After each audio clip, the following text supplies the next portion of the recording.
welcome back to the SMITE Challenger Circuit. Going to be over in North America this time. Sorry we had to take a little bit longer break. There was some random duck that was going around the studio. I don't know if you saw it or not, Trelly. It was kind of marching along over there. Anyways, I'm J-Mac. We're going to be having our next half of the day, which is all going to be on the North American side of it. We're going to start off with the Anansi Weavers and the Xibalba Storm for our first, like I said, it's me, it's J-Mac. I got Charlie over here to help me out and talk about these two teams out here. And two big teams at that one. The Weavers have kind of struggled to be able to find some success so far at the start of this phase. Meanwhile, you look at the other side over here for the Xibalba Storm, a team with some pretty talented names out there. Also, one who is relatively unknown and then kind of swept his way into the field here with Magic Feet in the jungle, too. Yeah, I mean, the Storm were contested for #1 until they lost against the Hounds in a pretty close set, I will say. It didn't look close on paper, but if you watched it, I think they were pretty solid in the picks and bans, and that's the reason. But either way, yeah, it's a pretty top-of-the-line matchup on this one. The Weavers are trying to get into that top 4 spot to try to secure their place, and the Storm want to stay there.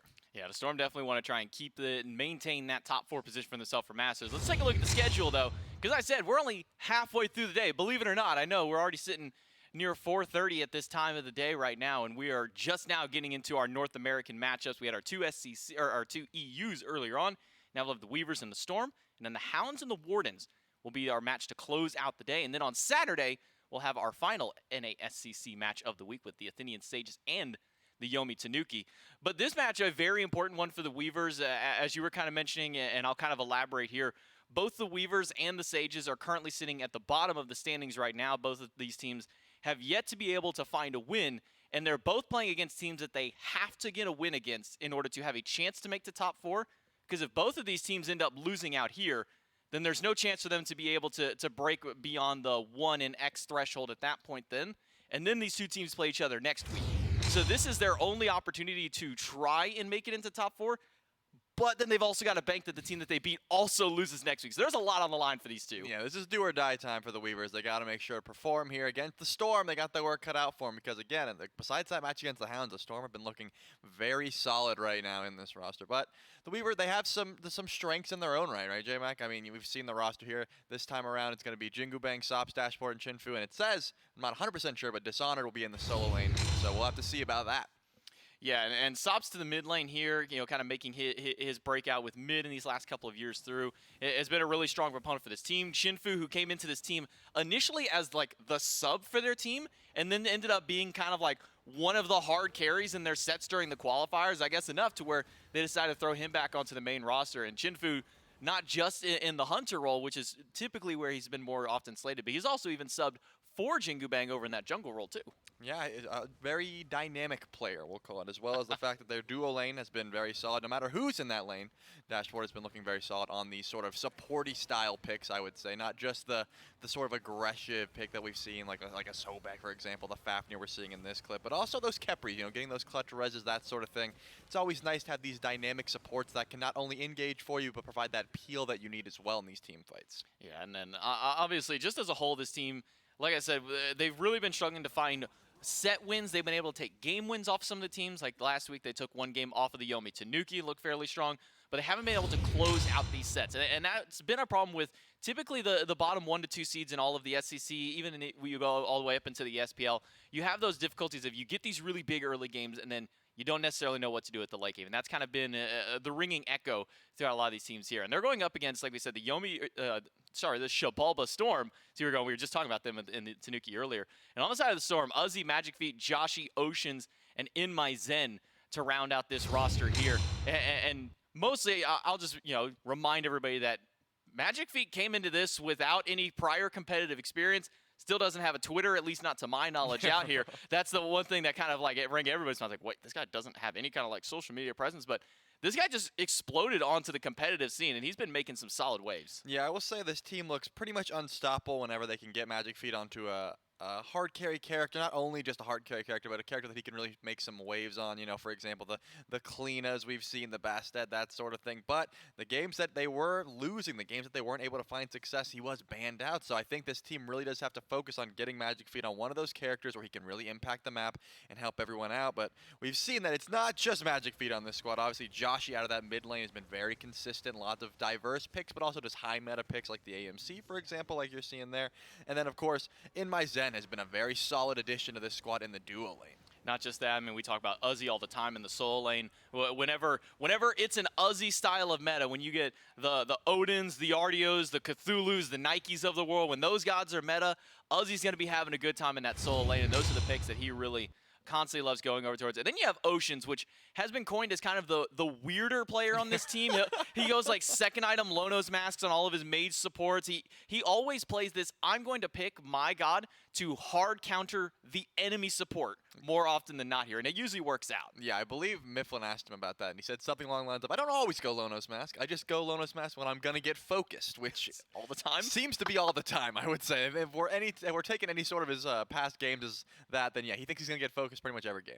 Well, we have the picks and bans for game number 1 between the Weavers and the Storm ready for you guys. Let's jump right into those and see what all makes it through. And it's always fun going between the EU matches like we just had the last couple there, back over to NA, because their picks and ban styles are so different compared to each other. I mean, we have gods like Heimdall that get banned out in EU, which NA would probably never touch unless like 3 other hunters got banned away. Yamoja is like never touched over in EU. Meanwhile, NA, she's still one of the most prominent picks to go out there. And even this E set kind of flexes back and forth more often than not, though, towards NA. Yeah, we'll have to see what they also like to favor. The Zeus in EU specifically has not been really banned away either at this point, so we'll have to see again. But So wild. it's also the play styles inherently are so different, right? Like we mentioned, Are you that we saw like impatient for your 40-minute death? 3-set games back to back for pretty much the whole EU SEC. But this time around, Kleena is getting through, which honestly, maybe the Xibalba Storm were leaving it open because they were trying to get it and they thought maybe the Weavers would want something else, but that's not going to be the case, and they are going to let it through, and the Weavers are going to take that right away. So strange that Kleena's still making it through. I mean, when we look at like her SPL success rate, she's like in Do the you even upper know who you're 70s or fighting? 80s as far as like her win rate is concerned, and like nearly 100% pick ban rate at that. So it's so strange to see that a god like this is able to make it through. But on the opposite end here, Medusa Bologna picked up on the side of the Storm, so you are going to have at least your dual lane and the Hunter, and then your solo laner locked out here. And then this Ho Yi seems to kind of be NA's kind of answer back when the Medusa's picked up. Cernanos, Ho Yi kind of seem to be those next two that you go towards. But Cthulhu is going to be picked here, so that will not be the Kleena solo. That's looking more like a Kleena jungle at the moment, unless, of course, this is some sort of page out of Inbound. I'm about to say, this isn't Inbound here, at least not that we know of. Yeah, playing that Cthulhu support. So, interestingly enough, we have seen a lot of success with this Kleena in the solo lane, but also, let's be honest, Kleena in the jungle just as lethal.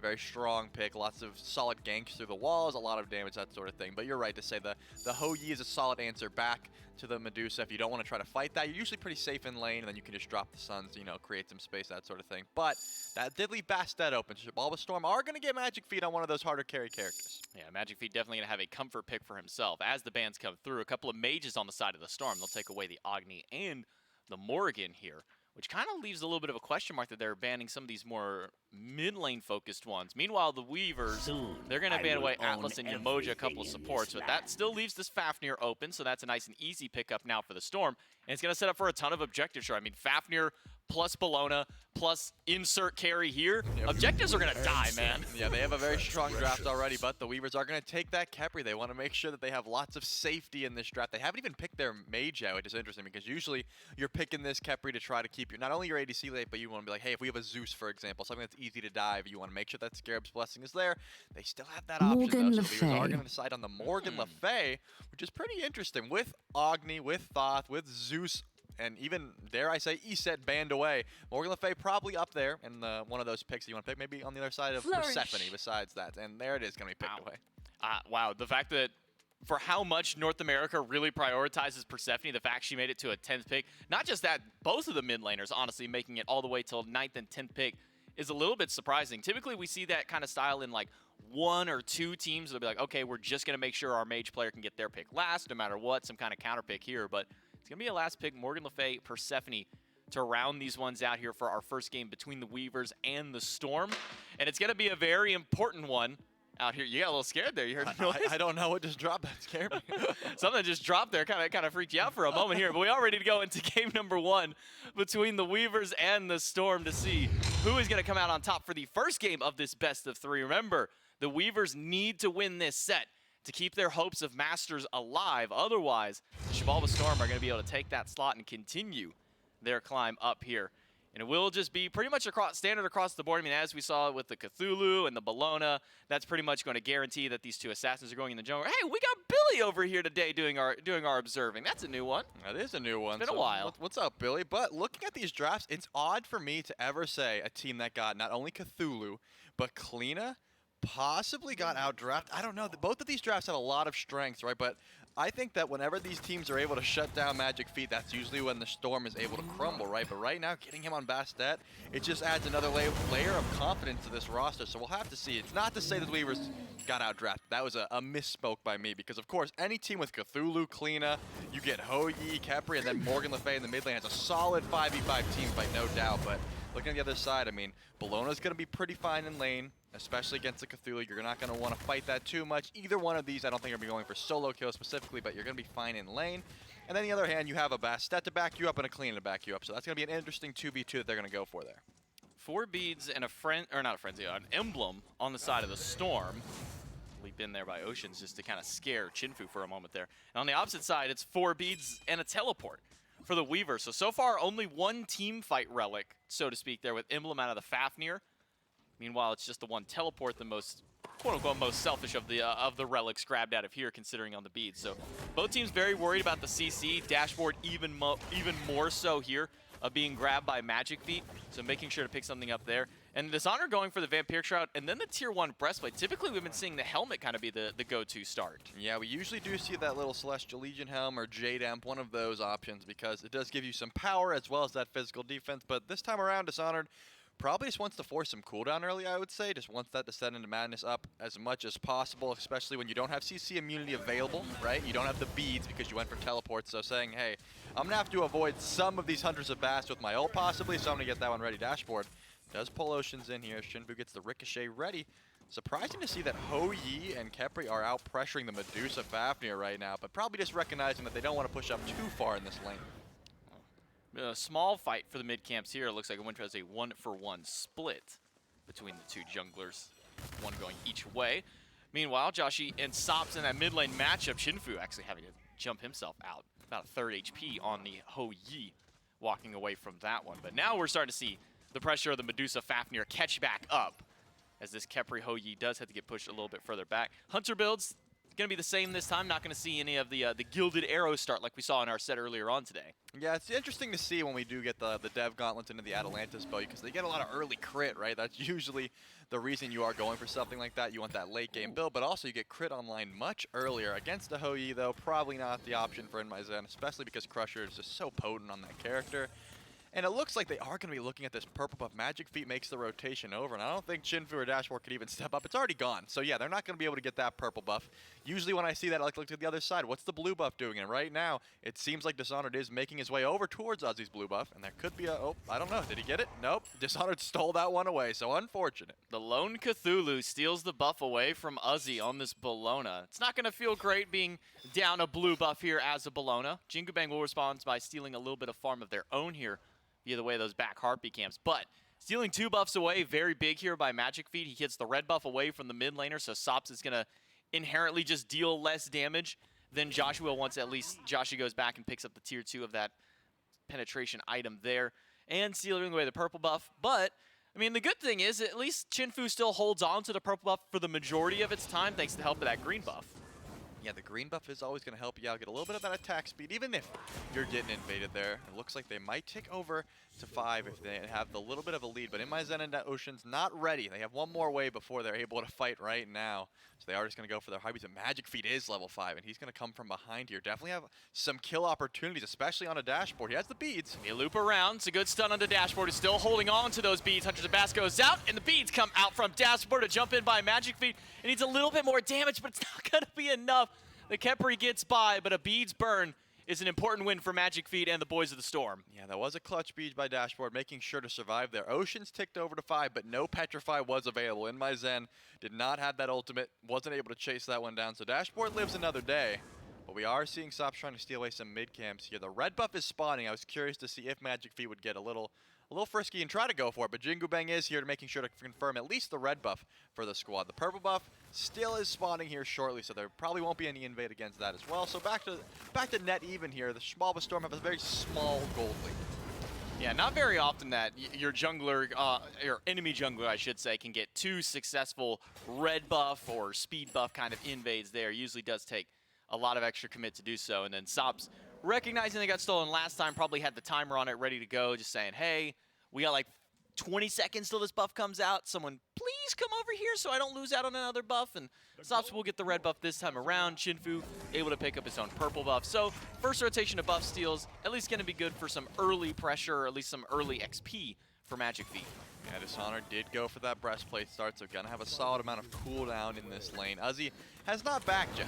Has not decided whether that's gonna be a Shogun's Kusari, which, you know, more often than not it will be, but there could be an option for some other things if Uzi really wants to itemize, but it will be the Shogun's Kusari, so Uzi is gonna go back and finish that one up. Have a little bit more defense and some boxing pressure in that lane, because again, Dishonor did go for that breastplate, trying to match some of that cooldown also. Not gonna be a terrible idea. I will say Jingu Bang hasn't showed too much presence on the map just yet. Obviously, Magic Feet looked at the duo lane, got dashboard speeds down, but besides that, no real gank pressure. Magic Feet, though, might try to steal away this Greater Scorpion. A little bit too little too late, and Oceans is sort of following here. Yeah, Magic Feet right behind as well. A chase up towards the blue. Dashboard will get blue buff. And Jingu Bang will go into the wall to get away from this Bastet. Throws out one of the Veil. Sops in the middle. Oceans goes up into Draconic Transformation. Will leap back in. Find the stun up against Dishonored. It's 4 members of the Storm. Now rotating over for an early 4v4. Eagles rally by Uzi will force Dishonored out. But the cage will grab him just for a moment. But there's no further follow-up to get this Cthulhu down. Instead, it is a Scare's Blessing out of Dishonored to make sure that Sops can get out. But Jingu Bang is still in the middle of everybody. Sops is able to get the turnaround kill onto Oceans. Now Uzi may have committed too much. Magic Feet now does not have a leap, and it's going to be a chase in by Dishonored to try and get this Basset out. Uzi goes down, and Magic Feet will fall after. It's 3 on the board for the first 3 of the game in the Weavers. Xibalba Storm have to pick a target there, man. I mean, they got everyone down to 1 HP. Sure, the Scarab's Blessing comes out, but besides that, Dishonor was 1 HP, and then you get, there was just so many low health targets, and then everyone just gets out. You got to pick one. I mean, they had so much lockdown. I think Oceans immediately finds a double stun on a Dishonored, and then Joshy's like, oh, you want Grasp of Death? I'll give you Grasp of Death. A little bit too far. They weren't able to finish that one, so they turned their attention over to Sops, and it just wasn't enough. They couldn't find a single pick there. I think the Xibalba Storm had all the aggression in the world, just split up their DPS a little bit too much, and then great Scarab's Blessing by Dashboard, making sure no casualties happen, and now the Weavers are looking at a lead here. They're going to get their purple buff. At least Chinfu. I was going to say maybe Chinfu tries to steal it away feeling a little confident. But besides that, the Weavers are looking solid. 3-0 here, and they got that gold lead for themselves. I'm going to be honest. I was sitting there trying to like do the mental like geometry to figure out if Chinfu could somehow find a way to steal that purple buff from all the way back there. But I'm not as good at finding those bounces as some other people are. Maybe he could have found a way through there, but I certainly could not. Chinfu does get stunned out by Oceans in a 1v1 boxing match. Mr. Ricochet there up against the support, but with Dashboard on the way, that should mean no further aggression onto the carry of the Weavers. They're up 3-0 so far on the Orside team, about 700 gold up to their name as well. But at 8 minutes in, that's really not much of a lead. Yeah, there is a pretty sick bounce spot with Hou Yi where you can bounce to where everyone pulls the Gold Fury on that side, but you can't look at the Gold Fury when you're doing it. So you have to go like boom, boom, boom around the corner and hope that it's in that range. So there is a few of them around there if you do want to go for a cheeky purple buff steal. You just have to see where they really pulled exactly. It's a little bit harder. The Gold Fury, usually people always pull in one spot, but the Oracles are spawning in here. Vision is going to be the name of the game here at this early Gold Fury. There is a Fafnir, as we mentioned, so they have the pressure, and the Xibalba Storm are going to get that Vision, so they will be able to know if anyone's on that Gold Fury, but also if they want to pull it with the Fafnir Draconic Transformation, with that Coerce, they have a lot of DPS. We've already touched on this, especially if Uzi was to come over with that Shogun's Kusari, but still level 9 right now in that solo lane, so it would be a long trek. No sort of teleport available for him, so would have to walk the whole way over if he did want to apply that at a Gold Fury fight. But Dishonored, pretty high up here in the lane, but not too worried right now. Looking at how tanky this Cthulhu is, probably can just invade the camps whenever he wants at this point. So far, about a 2-level lead up for Jingu Bang in the jungle, though. Magic Feet hasn't been able to get a whole lot of farm in the last couple of minutes of play. I mean, he had a very aggressive start at level 4 to invade the red and the purple buff at the beginning of the game, had a level 5 gank over to the duo lane, but since then, it's been very quiet out of Magic Feet. Even that little fight over on the right-hand side that the Xibalba Storm started up, they weren't able to come up fruitful at all, come up with nothing as far as the kills were concerned. No fruits. Yeah, no fruits. Completely fruitless. There's no fruit over here. It is bearing emptiness. But there's a Persephone. There She's is got a Persephone. pomegranates. Yeah, but it's only for her. Okay, that makes sense. Then. So she's not sharing any of her pomegranates with the Xibalba Storm. Okay. No pomegranates. Okay. Only for her. That makes sense. Jingu Bang, though, is going to show some face in the solo lane. At least get this Totem of Ku. I think maybe wanted to invade that blue buff was a little bit late as Oceans tries to poke out Sops here in this mid lane. I love when the supports try to get aggressive, especially when there's no jungles around. You pretty much just have to facilitate all the aggression on your own here. But Pyromancer spawns in. We're seeing a little group up. More so just on this Scorpion right now. The Weaver's probably not ready to pull the Pyromancer just yet, as Oceans attempts to steal that one away. Doesn't seem, or maybe he was able to there. Oh, he did. Yeah, the buffs are enhanced. Yeah, I'm not seeing the enhanced buffs on the side of the Weavers. I thought the Weavers may have grabbed that one there, but could have just been one of those little zaps coming out of that Interceptor from Oceans. We will see Chinfu versus Enmai Zen. It's at least a one or about a half level difference between these two. Chinfu had the lead earlier on, kind of just ping-ponging back and forth here. But within that jungle, that 1.5, 2-level lead that Jingu Bang has up means that level 12 will come to him just a little bit sooner. He'll be able to pick up that second relic. Any particular relic that maybe sticks out, probably just Blink, or do you think maybe Aegis might be necessary? It really just depends right now. I'm thinking, yeah, probably Aegis. There's a lot of damage you have to deal with here, and I think there's just so much safety in the pick as well. So being able to just say, hey, wait, hold this thought. There could be an invade here on the purple buff. I thought maybe they were going for the Obelisk, but the Weavers realize this and just go for the Pyromancer? Yeah, it's going to be Pyromancer for the Order team. Chaos team wants purple, and you know what? This dashboard may just let them have that one, because, hey, his team comes up with the bigger value there. That's 500 gold going over to the side of the Weavers. But now, it's a Gold Fury pull up, and it's something we talked about earlier with Oceans on this team, on this Fafnir. That's a lot of objective shred that can go to his team's name. Dashboard tries to steal it away, but will not do so. It's a Petrify to secure the kill there for the Xibalba Storm. Magic Feet jumps out, but right into the waiting arms of Chinfu. Wow, that double bounce just absolutely annihilated what little health that Magic Feet had left. But Joshi puts down Chinfu for walking too far forward. Sop's now caught inside a Dragon Form Dashboard a little early on that pluck there, but don't worry, Dishonored is there to clean that one up and take down the support. A 2-for-1 trade for the Anansi Weavers. Whenever I see the solo lane rotate, I always see what is the other solo laner doing right now. Uzi is getting a blue buff and sort of just letting Dishonored make these clutch rotations. But on the flip side, you have a level 12 Bellona, hasn't gotten that second relic yet, trying to stay even in the farm game. So I think Dishonored just a heads up play, recognizing that, Gold Fury's about to go down. Maybe we can find a pick if we need to, and they were able to. So the Weavers get Pyromancer. They are able to get a pick there on Oceans. And they lose Gold Fury. So about the gold, though, is about net even, despite it being 5-1. So definitely more of a swing for the Storm there, but it could have been worse, I suppose. They were able to find at least a pick on that one. Yeah, coming up net even here, 13 minutes in almost, it is definitely good for the Storm, considering some of the deficits that they have in certain areas here. But with that gold, Zen was able to pull a very small lead over into the dual lane. Ocean still a tad bit behind. Joshi coming up a little bit ahead now a time. With that 5-1, Weavers have definitely been getting those kills, but I mean, this is the tale of the early game. You get all these early kills, but don't really get a whole lot out of it. And unfortunately for the Weavers, all of their kills came before there were any real objectives to be fought for there. So they're able to get kills, they're able to get first blood bounty, but the Storm have been able to maintain that farm and keep themselves in. Well, J-Mac, usually when we do see this Cthulhu, the first thing I look at again is the ADC build. Are they building into some chin size? And it looks like Enmai Zen is putting zero respect on Dishonored's build. And Dishonored said, I'm getting breastplate, witchblade. That you not only are you not going to be shredding me, you're going to be doing not a lot of damage, because I have crit here. Sops does get jumped on here. Does have the Dragonflight to push them away, and that'll be good enough. No further engagement there, but not only is Zen going for crit, is he going for a third item Deathbringer, or do you think he's building Rage? I would assume that's going to be a Rage. It's just financially irresponsible to build a Deathbringer there, J-Mac. You're telling me I shouldn't spend my gold on a Deathbringer third item? I'm saying that you're not going to have a power spike for quite some time if that's the case, especially if you're going for the glyph to upgrade. I mean, that's just a lot of gold that, honestly, the Xibalba Storm just don't have right now. If it was 5-1 Xibalba Storm and they got that Gold Fury, then maybe I could see just, sort of binging that Deathbringer. But right now, Dashboard's in a lot of trouble. Yeah, stuck in the middle of 3. Miss ultimate. What? At near point-blank range by Magic Feet. A big whiff there means the support gets to hold on. Well, they didn't even have the beads available to themselves.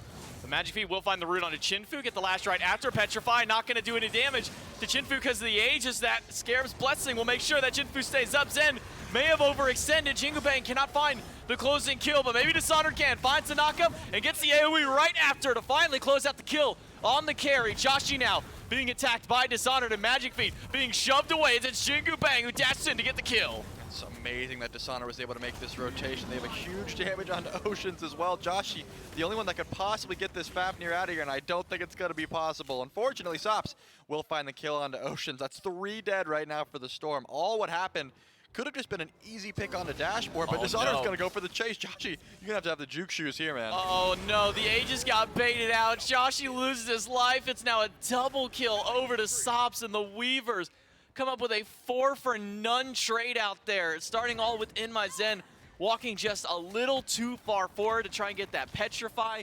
Didn't realize that there was still an Aegis up for Chinfu to get away, and then even if not, that Scarab's blessing there by dashboard enough to guarantee that even if it did somehow kill him, that he would have been able to make his way back there. Weavers come up massive in the fight, 4-for-none trade, and it's now 9-1 as far as the kills are concerned. And with those kills, the Weavers were finally able to get that gold back to themselves. Now 1,200 up for them and nearly 5K experience. Yeah, Dishonored, I believe, is 3-0-5 right now, a part of 8 of the 9 kills, whereas Uzi has not seen combat. He has pretty much stayed in this lane exclusively and not rotate once. Sure, he's level 17, but at this point, the Weavers are pulling ahead. Obviously, Magic Feet 03 level 12, level 13 now, just ticked over. So level 13 at 16 minutes. The farm game has not been kind to this Bastet, so Magic Feet needs to find some farm ASAP because this Primal Fury is going to spawn in. If the Weavers are able to confirm it, that's going to be a huge win for them right now. They have this massive, I mean, not a massive lead, but a massive kill lead, I'll say. And the gold is also in their favor at the moment. A Gold Fury could push them over right now, looking at these leads. 3 levels in the jungle is the biggest deficit right now. Yeah, I'm looking down the board right now. I mean, sure, there's been a lot of player damage by Uzi, but most of that has been onto just Dishonored and anybody that has walked in towards Uzi's lane. But finally, we will see this Bologna leave that right side of the map and start throwing some damage over towards dashboard. Primal Fury is up, and the Xibalba Storm are grouping around. Ricochet there by Chinfu, a little bit too far to the left, ends up clipping the wall and bounces all the way around Uzi here. But now the Storm are grouped up. Weavers also right in the area. But Magic Feet is farming, and I think that's the best play right here. Obviously, this is just a bait, so get some camps while you can, clear some waves. You have your big tanky soul laner now. Uzi has joined the fight. Try to find some picks if you can, poke people out. But right now, neither one of these teams is trying to pull this Gold Fury just yet. Dishonored is leading the charge for the Weavers, 3-0. On this Cthulhu right now, the very tanky build in his own right, but Uzi gets poked out. Uzi gets grabbed. That's going to be the beads off the Bologna. Half HP. Dishonored now in the middle of 5. Needs that ultimate if he's going to stay alive during this fight. It's an Eagles rally in, and there's the Descent to Madness from the Cthulhu to zone them out. But the Storm got exactly what they want. They use only Uzi's ultimate, and they get both relics off dashboard and 2 ultimates in response. Yeah, that's a huge play for the Storm, but what are they going to do with it? Now Uzi goes back to base, but doesn't have the teleport available, so really can't stick around here. Ocean is going to jump in, is trying to find a fight. This isn't going to be that Gold Fury pull. They're trying to find a 5v5 team fight, but again, Uzi's not here at the moment. I don't think that the Weavers are onto this. They don't know that the Bologna is back, so they're just sort of face-checking this Gold Fury right now. And now it looks like Magic Feet's going to go back, so neither one of these teams right now is going to pull this Gold Fury. They're just going to say, hey, we wasted some ults, we wasted some damage, we're going to go spend some gold. We'll be right back.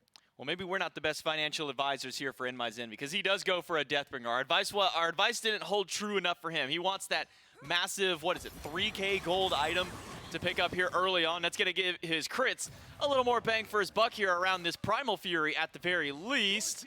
That one does get secured by the Storm. Anytime now that I see any kind of dot from a Khepri, an Atlas ultimate, I still wonder, is it going to be secured or is it going to be stolen away? Because I've seen one too many get stolen by the most minuscule of abilities. Yeah, there's certainly the possibility here, but I'm still amazed that Zen opted to build the Deathbringer there. I get it. You want to do some crazy damage numbers onto the squishies, but someone's got to kill this Cthulhu. And right now, Dishonored did get pretty poked out there, so they still do have a fair bit of damage in their own right. Joshi has the Soul Reaver, which is going to be a pseudo Kinsai's in the form of it's going to take some HP. It's going to help out a little bit in trying to shred down this Cthulhu, but still, I mean, there's going to be a lot of gold going in NMyZen's build. Probably be a bit before he's able to finish that one, but it looks like Wind Demon will be the next item. So just doing a little bit of a skip is all. I mean, if you look at Chinfu, he went Wind Demon and probably into a Deathbringer. So just a switch above the items right now. Neither one of these hunters wants the Silver Branch just yet. That's all.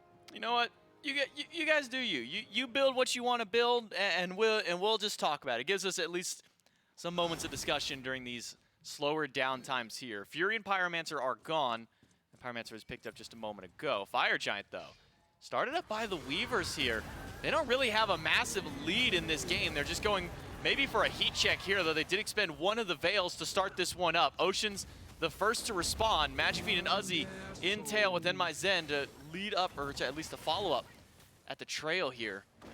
But it'll be a leash off the Fire Giant now. Weavers got a nice heat check and also got a nice damage check onto Joshi, half HP. Yeah, there's a on lot the of damage coming out right now from the Weavers, and they are able to pull this Fire Giant, but what is their confirm tool? There's a lot of steel tools for the Storm. You have to worry about the Petrify. You have to worry about a lot of different stuns, as you could just ult in at any moment and stop your confirm. So right now, Dashboard has a big pull, but he's taking more damage than Oceans is. Oceans, no. Finally eats a lot of the damage on the tail end of the fight and is forced to jump away from the Veil. Descent into Madness from Dishonored is causing a lot of disruption in this fight. Ocean's gonna have to be careful. He's getting swiped away, but Joshi came back from the base and teamed up with Uzi to take down Jingu Bang. Now it's one down. Dashboard is on the loose and he's gone as well. Magic Feet credit to the kill, and now it's Chinfu and Sops both so low. Sops aggressed on by Uzi, the bludgeon immuned out by the Aegis. The fear will buy Sops a little time, the extra healing from that ultimate as well.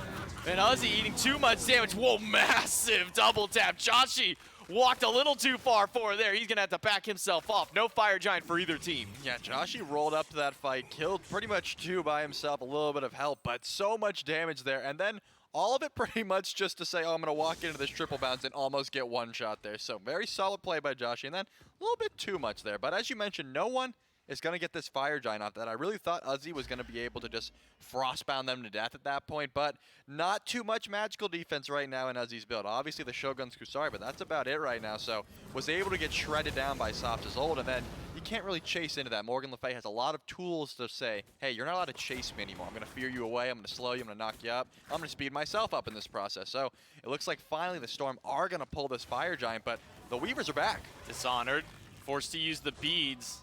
Forced to use both of his relics in this fight. Teleported in and already starting to be chipped away. Uzi able to get away from the pluck out of Dashboard, but Dashboard can't get away from the cage out of Joshi. That's going to deal a lot of damage. Get another set of beads.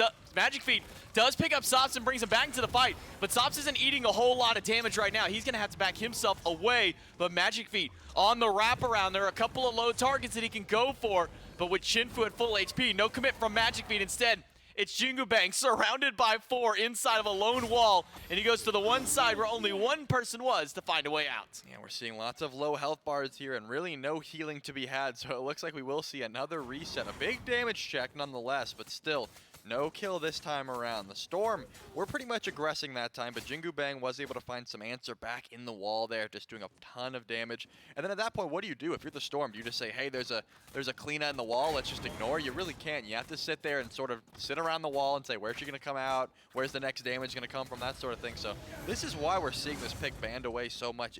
You have to adhere to the playstyle. You can't just do your own thing when there's a Kleena in the wall. You have to try and counter it out of some way. So this time around, no Fire Giant will be pulled. The Xibalba Storm probably feeling pretty confident looking at the relics on the left side of the map, but still, they're not going to pull this one just yet. They're going to wait for the Pyromancer. Yeah, Pyro about to respawn in here. Ocean stepping furthest forward to try and keep Dashboard out. Fire Giant pulled, but there's already both the frontliners here and a couple of the carries right on the way. Chinfu does find the stun against Uzi, pulled back in by the Abduct. Uzi has to use the Eagles Rally to get out. Chinfu goes back in, drops the stun, but Enmy Zen around the corner with a triple Petrify to make sure that his Soul Layer can find his way out. Magic Feet dealing damage in the midst of the fight, but now with this Descent into Madness Cthulhu, Magic Feet will not make it out of there. The Aegis will only buy a short amount of time, but Joshi still finds one to make it. An even trade out here. It's jungle for jungle. And Joshi has 1 HP and is going to be able to back up.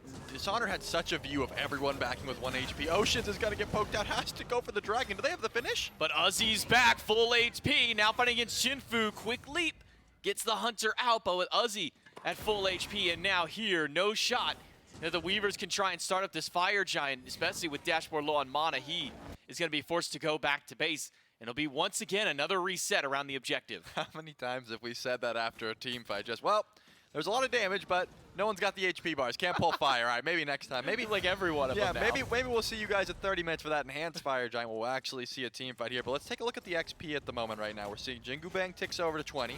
Magic Feet not quite there. Only a 1,000 experience difference right now, but looking at the jungle differential, there's a few that really start to shine. Uzi, not yet level 20. Magic Feet, not level 20, but Joshi hit 20 before Sops. There's a few differences there. as well as the fact that my Zen hit 20 before Chinfu. So it's a little bit mismatched at the moment, but still the gold lead not so crazy in and of itself. So pretty much an even team fight once again going into this Fire Giant. Pyromancer is available if they choose to go for it at this point. Either one of these teams, they're both looking very solid. It's a pretty back and forth right now, J-Mac. Yeah, I mean, the Storm are just farming these objectives and farming the map better. I mean, it's 10-4. At one point, it was 9-1. And at one point earlier on, we were looking at 3-4-0 and whatnot. So the Weavers are finding more picks in these earlier games. And this is what I was going on about earlier, is that the unfortunate part that we see on so many of the lower-seeded teams, this isn't just this year. This is something that's been a rising trend amongst SCC and really all levels of play for such a long time, is these teams that haven't really been able to find wins, when they finally get these leads, they get these kills, they're not able to convert it to anything here. And we can see this now translated with the Weavers now is, yes, they've gotten 10 kills this game, more than double what the Storm have. But the Storm are the ones holding a lead right now. 2,400 up for them, and they've just been able to get these objectives more consistently.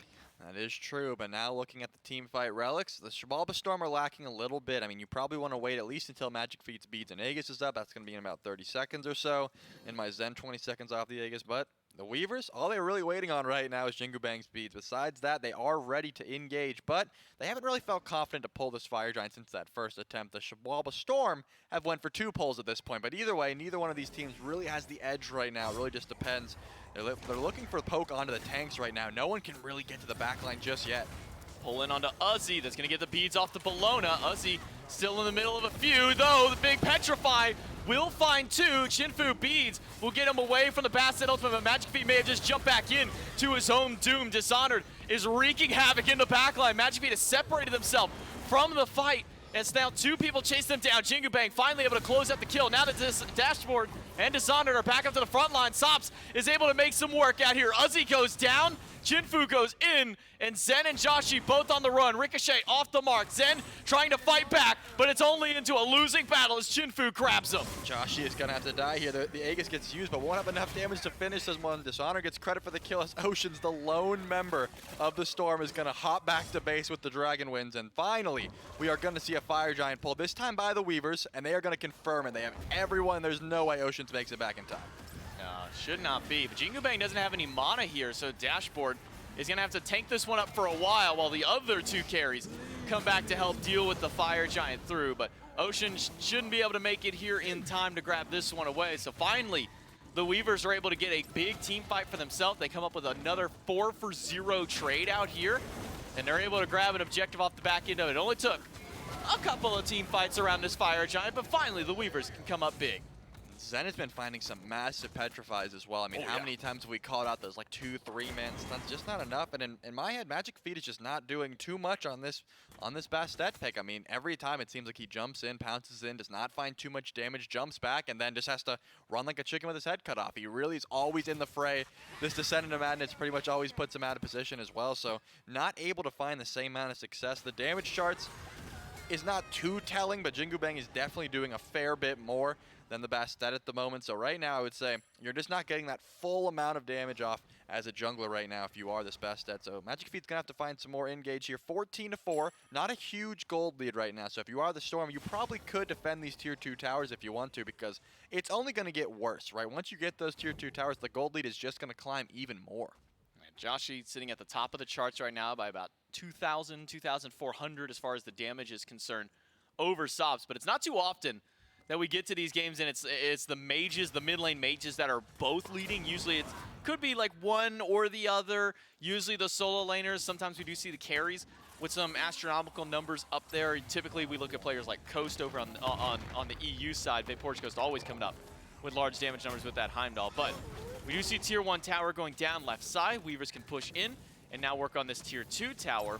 Not much of a defense out of the Storm. Zen will walk up, but they're not going to make a full commit here. That tower will go down, and that's another 2,000 gold combined with those 2 towers going over to the Weavers. Yeah, the Weavers are playing this smart. They recognize that the gold lead's not so massive that they could go for a Phoenix right now. There are still 2 tier 2 towers available, but look at this. The Storm are grouped up. They're looking to see if anyone posts up, but it looks like the Weavers are well aware of this. They're going to throw some damage over there. Sops right now could pretty much half-health someone over a wall. So you really, as long as you know where someone's at, just chuck those abilities, it's going to be very dangerous. Probably wanting to back up immediately here. So it looks like the Storm are not going to elect to defend this right now. They are in the left lane just trying to get as much farm as they can, but it looks like finally they will rotate over, so we might see a fight over this tier 2 in mid.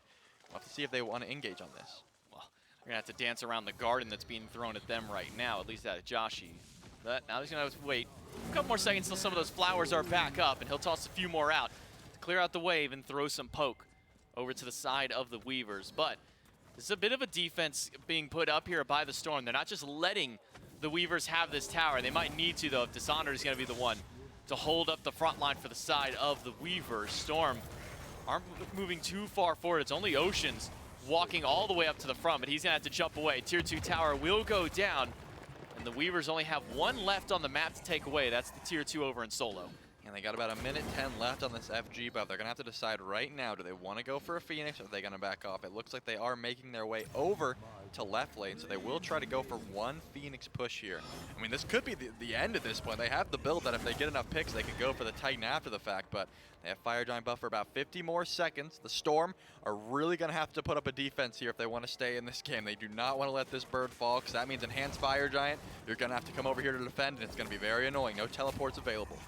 Minions haven't gotten in just yet. A couple of archers make their way, but quickly dispelled by the side of the Storm's carry. Bounce by Chinfu, just a little off the mark, though fancy nonetheless. I've been seeing him throw a lot of these wild ricochets out to see if he can hit anybody. Dishonored goes up into the Scent to Madness, but a big Petrify will stop Dashboard in place. A Cage and an Eagles Rally will find a few members of the Weavers, but the damage follow just isn't there. Uzzy will go down to the damage out of Sops. The Weavers have found the first pick in the team fight. Joshi down to half health, left to jump out. Uzzy and Oceans, or I should just say Oceans has to jump his way out because Uzzy's already gone.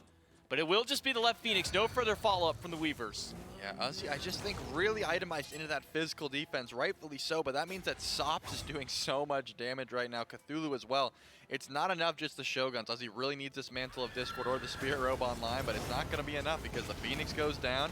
They're going to get Primal Fury. Enhanced Fire Giant is going to be up very shortly as well, and Bologna is going to be coming up very shortly. So 25 seconds, we'll be able to try and defend this, but as I mentioned before that fight, no one has teleport, so you have to send someone to defend these fire minions once the Enhanced Fire Giant comes in. This Phoenix is super far away from that objective, so who's it going to be? I mean, you're fighting a man down no matter what, and Enhanced Fire Giant essentially ends the game right now, J-Mac.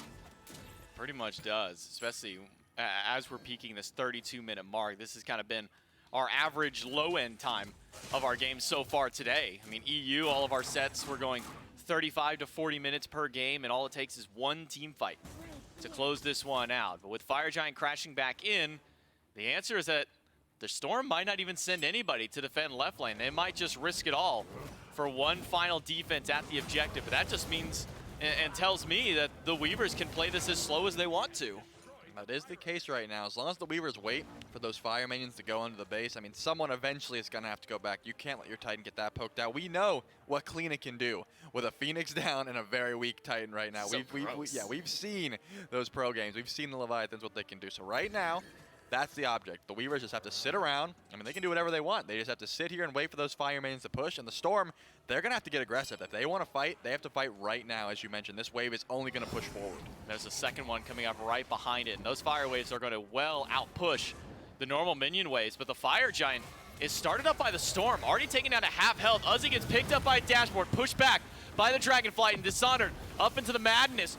Will deal some good damage to the back line. There are 4 now on the run, and Eagles Rally from Uzzy. There's a 4-man knockup for Dishonored. He'll turn around and heal up the team. Dashboard gets picked up by the Cap, but Jingu Bang already put down Uzzy. Oceans finds one to trade out the 2 junglers, and then an ultimate out of Dashboard just onto himself to stay alive, but Chinfu finally finds support, who was caught straggling with the rest of the team, but now that the minions are pushing in the base, Magic Feet has to go back to defend. Joshi is doing so much damage grouped up in this small corridor. Pretty much everyone from the Weavers is going to have to back off. Magic Feet, though, will be able to clear up this wave pretty effectively, and since the Weavers have to back off, you might have time to just push this wave out as far as you want and redo this little dance here.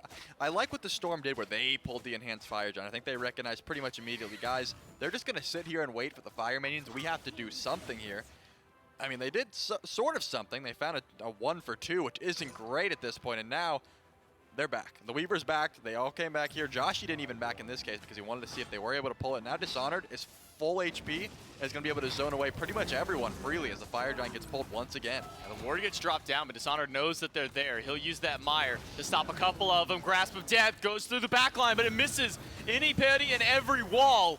And there will not be anybody grabbed this time around, but that's at least going to get the Weavers off the fire for a moment to reset its health just a little bit, but already back down to half HP. Magic Feet is back and does have ult on this Bastet. And my Zen, a few more seconds till that Petrify is back, and he's going to need it now, or he's not going to be able to get much more. Magic Feet is already gone. Joshy being chased out by this giant beast of Cthulhu. Dishonored will not let this mid laner go back to base alive. He's going back in a body bag, and the Fire Giant will go down to the side of the Weavers, and finally, they'll be able to break this objective through. That left side Phoenix will die just as quickly as it comes back up.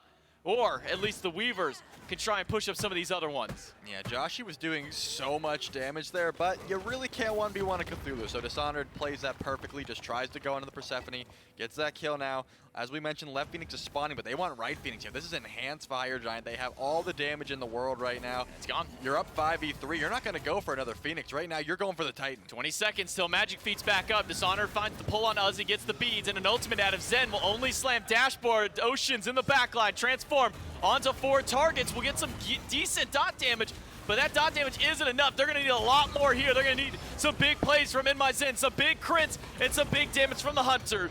But the Xibalba Storm will not find it. It's the Weavers who come up big in game number 1 to find the win. I mean, Sops and Dishonored are both 6-0 at the end of that game. It just didn't seem like anyone could kill the Cthulhu. It was just so much damage. There's that duck you were talking about. I thought we put him outside. Yeah. Who opened the door again? I don't know. How did he get back in here? But either way, Dishonored looked insanely tanky and did a crazy amount of damage there. It just seemed like Uzi and Magic Feet really couldn't get online there. I mean, they didn't have enough of that. They just weren't ahead. I don't know what to say. They couldn't really fight. And I think it comes down again to the fact that there's a Cthulhu and then there's no kin size to be able to shred through there. Magic Feet, in those last little team fights, was able to find at least a couple of ultimates to pull people back, but unfortunately he was pulling tanks every single time, and there wasn't a whole lot of tank shred as far as the Hunter was concerned. A lot of that had to be on the back of Joshy. Yeah, Joshy was doing crazy amounts of damage. The Soul Reaver was paying dividends, obviously, with so much HP, but again, you really need your jungle and your soul to step up there. Uzi wasn't tanky enough, and Magic Feet wasn't hitting those crucial ultimates, so the team fight sort of fell apart there. Yeah, it's a big win here to start things out for the Weavers. Can they keep it up in game number 2? We'll find out right after this.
everybody, and welcome back to the SCC. Game number 1 of our third set here goes over to the Weavers with a nice win over the Xibalba Storm, able to translate these late game team fights to be able to finally find some wins out of here and finally get themselves that much closer to their first set win here in Phase 1 of Season 9 for the SCC. My name's J-Mac, with me, Trelly here to help me break down that game. But I think the major thing is something you kind of touched on at the end. I mean, we got to these late game team fights. Oceans wasn't quite as tanky as he maybe hoped to be in the midst of these fights, and Uzi specifically just didn't have the magic defense to break through Sops, who was the top damager on their team. Yeah, it seemed like Sops was sort of free casting there towards the end. Again, Magic Feet wasn't able to be that, impactful, wasn't able to get to this mid lane carry who was doing so much damage, and then you looked at Dishonor, this massive Cthulhu at the end of that game, 6-0. Who was dealing with it? There was no chin size. Of course, the Soul Reaver was popping off. Joshi, pretty much top damage in the game at that point, but it was not able to carry that one on his own, and unfortunately, I mean, the Weavers just looked really solid there. Yeah, the Weavers definitely really were able to pull together at the very end of that game. Kind of those last 5-10-ish minutes is where the Weavers really had all control out there. I mean, it just felt that there was no real team fight coming through. Every time that Uzi went in and found these multi-man 2-3 people Eagles rally, there was just nobody there to help him out. I mean, Zen was being pushed out by Dishonored. Same thing with Joshi, who was already pushed so far back. So who was his only follow-up? Well, it's Magic Feet. But again, Magic Feet's only pulling in these tanks at that ultimate, not getting a whole lot of value here on the Storm. And an impressive turnaround here by the Weavers to start out the set. Yeah, I think they're going to have to go back to the drawing board, if you're the Storm anyways, and try to figure out a new composition here. I mean, I don't think the composition itself was so bad. I just don't think they really executed on it. I mean, we've seen Magic Feet play this best step before. We know the ults can land, but this just wasn't the game for it, I think. And again, letting Kleena through is always going to be a little bit of a question mark. And now you got to add possibly Cthulhu to that mix. I mean, either build different or ban it away at this point because it had so much pressure. Dishonored looked unkillable and was doing crazy amounts of damage. Yeah, I think maybe also the Storm shouldn't try and coin toss if a Kleena is going to be picked up first or not. I mean, we saw exactly what was able to be done in the jungle there on the side of the Weavers with that pick there. So no shot that Kleena should be able to make it through to that first pick. We'll see if it does here, though. Picks advance for game number 2 here between the Weavers and the Xibalba Storm to see if the Weavers can close out this set with a 2-0 or the Storm going to take us to our third 3-game set of the day. First bands come through. It's going to be ESET to start this one out. No surprise, North America in general, and especially against Oceans over on the side of Storm, going to be taking that one away. Yeah, Stormar's second pick here, so Kleena probably should be on the chopping block for this one, I would say. Yeah, not wanting to let that one through. I'm not going to say that Jingu Bang just won that game on his own right, but you have to always watch out for the Kleena and the walls. It's just such an odd playstyle. They are going to ban away the Zeus and the Thoth, which is, fair amount of long-range damage and pretty annoying to deal with. But isn't there another character that's annoying to deal with some long-range damage you want to ban away? Let's see. Maybe so. I'm thinking maybe Agni. He's got some long-range damage that's annoying to deal with. Kepri doesn't have a lot of long-range damage, though. That's not. Sure? The vein yeah, that's opens. not. Who's that? Kepri doesn't have a lot of damage, though. He's definitely much more CC-oriented here. Oh, were you talking about Kleena? That is who I was talking about, but it looks like they weren't too worried about it. The Weavers are just going to take that Kleena right away. And it seems like the Medusa is going to be the answer back once again. So we'll have to see. There's got to be some form of change up here, right? It can't just be the salty run back. I would say the Storm. And there it is. That's the change up. As far as I'm concerned, that's all you really need to do. You had to stop either one or the other. This time around, we're going to say, hey, we want the Cthulhu for ourselves. So you guys can't pick that. You can take the Balone if you want, but we have Cthulhu and Medusa. That's a strong two. I mean, why take Uzi away from one of his better picks over into that solo lane? Not saying there's anything against the Bologna here, but Uzi on these kinds of gods, these Artios, these Cthulhus, things like this is where Uzi really shines is during these metas. So I'm not fully going to question the Storm, but I'm always still kind of just wondering, why are you taking Uzi away from some of those really prominent picks out here. Hoyu Atlas going to be the pick on the side of the Weavers. Atlas probably the most interesting out of all the ones popping out of here. We've seen him a couple times in SPL, maybe once or twice throughout the SCC of the two regions, but relatively untouched here, Charlie. I'm a big fan of the Atlas, especially in this matchup. I mean, you hit that Gamma Ray Burst onto a Cthulhu who's ulting. He's going to take a lot more damage after that, so there's going to be some interesting forms of outplay there. But Atlas just very aggressive. You're going to find a lot of pressure in that early lane, a lot more so than a Kepri for sure. I mean, you have the same role where, an Abduct is going to, lock down one person, but the gravity pull is going to be very different. Atlas is able to pick up multiple people and just have some very solid wave pressure at level 2, level 3, that sort of thing. But coupled with the Hoyi, not going to be that crazy. If we look on the other side, though, Sobek is going to be the answer back here. That's going to be a lot of pressure from Oceans, and they're going to be able to disrupt some of what Atlas is trying to do in that duo lane. Definitely some good beads burning potential there as well. We saw it earlier on with Trickstank piloting that god, and we saw just how impactful that this Sobek and its support role could go. We'll see how it works out for Oceans here alongside that Persephone. Bans were also the Morgan Le Fay and Achilles, and then Erlong Shen and Da Ji being banned on the other side here by the Weavers. But that brings up the Morgan and then Ratatosker. We saw Rat solo come out last time around in our games. Now that we have Kleena here and Ratatosker, Charlie, you think this Rat's going back over to solo once again? I think this will be a Rat solo, and I think there might be 2 Ratatoskers most of this game right now. It's very annoying to deal with the Morgan transforming into Rat. Ratatosker. Hey, there. You just think of that? Nice. I just thought on that. You know what? I'll pat myself on the back for that one. That was a solid one. But Shiva is going to be the option here. Magic Feet on the Shiva jungle, I have to assume, right? We see Double Guardian. We see Medusa, Persephone. So yeah, it looks like Magic Feet on the Shiva jungle. That's a pick we have not seen from him specifically. We're going to have to see if he knows how to play it. I imagine the man plays a lot of casuals. He's probably at least played it a few times. Yeah, we've seen some very polarizing results on the Shiva. We'll see if it can find a win here for the Xibalba Storm to see if they can tie the set up. Or are the Weavers going to run away with this one? Let's jump into game number 2 to see how this one pans out for our team. Anansi Weavers are now just 1 game away from their first set win and that much closer to making their way towards Masters. But remember, if the Weavers do win here, they still have to beat the Sages in order to guarantee a spot, and they also have to make sure that the Storm lose their next set. There's still a lot out here, but a win here will be massive on that step towards Masters for the Weavers. Hold on, can we look at Dishonored real quick? Did I just see a Diamond Kleena? I think that's what I just saw. I want to be a. Oh my goodness. Are you questioning a Diamond Kleena for how long she's been out? I mean, it hasn't been that long. And, what are you talking about? That long? She came out at Halloween. All right, man. It's just been. I'm just saying that's a lot of Kleena to play. I only play ranked, so I only play these new characters like when they get through, and Kleena never gets through, so that's what I'm judging it on. You have to play a lot of casuals to get Kleena Diamond. That's fair. If you want to talk alarming, we talk about Lermy, who's already gotten the newest god in the game out. Yuwong Diamond day 1. I think it was 19 hours and 30 minutes was what it took. But she made him. She did. But that's also like day 1 of release and getting him to Diamond already. Like, yeah, that's still like crazy. That's like her baby, though. She wants to make sure she knows how the whole kit works. I mean, I imagine she knows how the kit works, but you get what I'm saying. I think she went 25-1 to get to Diamond as far as her games are concerned. That's crazy to me. That is pretty crazy, but you know what's even crazier? What's this that? Duo lane pressure. In my Zen and Oceans already got the Harpy on the right side, so they're going to have some crazy amounts of pressure in that lane. As we see, it is going to be the Kleena solo, obviously, so it's going to be a little bit of a different matchup. We already seen the Kleena in the jungle for the Weavers, but Dishonored, obviously, sporting that diamond, knows how to play this Kleena in the solo lane. We're going to see how that matchup works into the Cthulhu, because you can sort of just poke out, heal up, and run away. That's sort of the Kleena solo style. Yeah, we do see at least equal amounts of pressure over into that solo lane between them. It's a bluestone start for Dishonored, and then going in towards what will be that Soul Eater most likely is what we've been seeing as the most common starter item, or starting item after your starter item there, as far as that soul is concerned. Uzi once again going for the tier 1 breastplate. And we get to see kind of this Atlas go at it, level 1 and point 2 is 1, a point 2 is 3. Means you'll have some decent ranged pressure, but also some really strong initiation. People really underestimate just how much damage that kinetic charge can do. Yeah, the kinetic charge can really chunk. I like to call it the shoulder check sometimes, because you just run and just boom. Yeah, exactly. But in the mid lane, I'm going to be very interested to see if Magic Feet is going to get aggressive, and it looks like there will be a play in here. A lot of damage on the Sops. I don't think they can finish that, though. Sops walks in between 2 flowers, and that's more than I want to ever have to deal with there. Chinfu's thrown back into the clutches of In My Zen, who will deal a significant blow of HP there over towards Chinfu, now on the run through the jungle to get back to safety. No chance that Chinfu ever walks back through that lane. And instead it's an invade on the red buff. We saw Magic Feet do this last game around this same exact time, go for a first invade on red and purple respawn. So he'll do the same here. Not gonna be able to steal that one away over the wall. But here's the risk of that. Jingu Bang is taking away Magic Feet's speed, so you are gonna lose a fair bit of your farm. In return, you're trying to get your teammates ahead. So Jingu Bang smart, recognizing that last game, this is what happened. I'm just going to take away your farm in the process and try to get myself ahead. And once Ratatosker hits 5, I mean, the global presence alone is going to be very annoying, especially if Sops is able to follow that up and say, hey, you want to double rattle someone? We can go left lane, we can go right lane, we can go mid lane, we can go wherever you want at this point. If you get Joshy's jump down with one of the rat ults, the other one's able to chase that one down. So they have a lot of outplay potential on the map right now. You always have to be looking. And here's the real interesting strat. You rattle right lane, and then you Persephone rattle the left lane, and then at that point, you've split everyone up.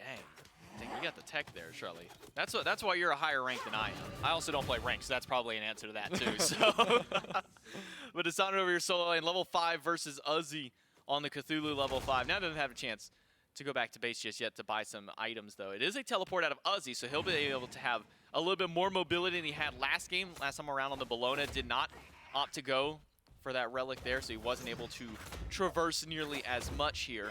Dishonor getting the beads. In fact, everybody having beads on the sides of the Weaver, not wanting to deal with the very heavy CC comp that's coming out of here. I mean, Magic Feet with a couple of pulls and knockups of his own. Oceans with that pluck that is just obnoxious to deal with more than anything. But also, when you get to the late game, it's been coined as the if you hit pluck and they have beads or you miss, you're probably just dead. Yeah, there's definitely a point where you're just plucking a late game carry, they beat, and you just die. So like Ocean specifically is going to have to be very careful. But right now, you can pretty much just throw your pluck out. I mean, no ultimates available in that dual lane just yet. If you do pluck and then you get drop the suns on and the gamma ray burst, that's going to hurt pretty badly. But they're level 4, so you can get a little bit more aggressive. I think that's why Ocean's is sitting around the corners right now, trying to find some of those plucks. Does have the shell though. No Swarmer Blink, so won't be able to close that gap as quickly, as we will be seeing another purple bait invade, purple buff invade, and look at Magic Feet, he's coming over as well. Dashboard does get picked up.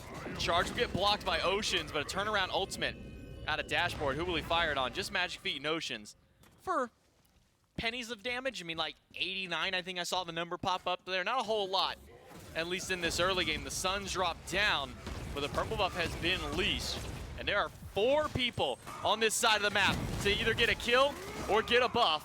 They're not going to get the kill, so they might as well go for the buff. Nice little pounce there, though, by Chinfu. Put some big poke onto Zen and Magic Feet, but he's not going to get his buff this time around. Yeah, it looks like Sops is going to push that wave and possibly, I thought, posture towards that red buff, but deciding against it. Doesn't have all the mana in the world, even with the transformation.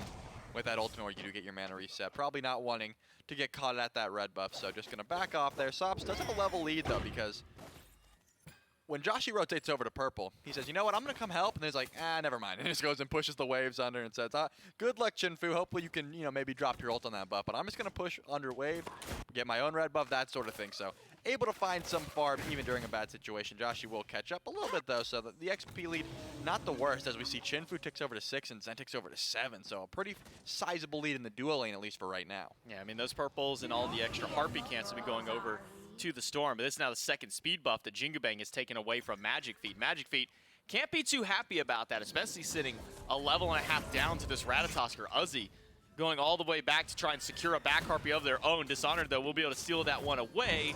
The offering, though, looks like it did go over to the side of the Storm. Dishonor really putting some poke on this Cthulhu. Not enough to get the kill just yet, but now grouping over towards mid. A Ratatosker dunked in by Jingu Bang, but ended up got caught looking there against Zen, and gets hit by the Petrify, stunned in place, and that's the end of that rotation.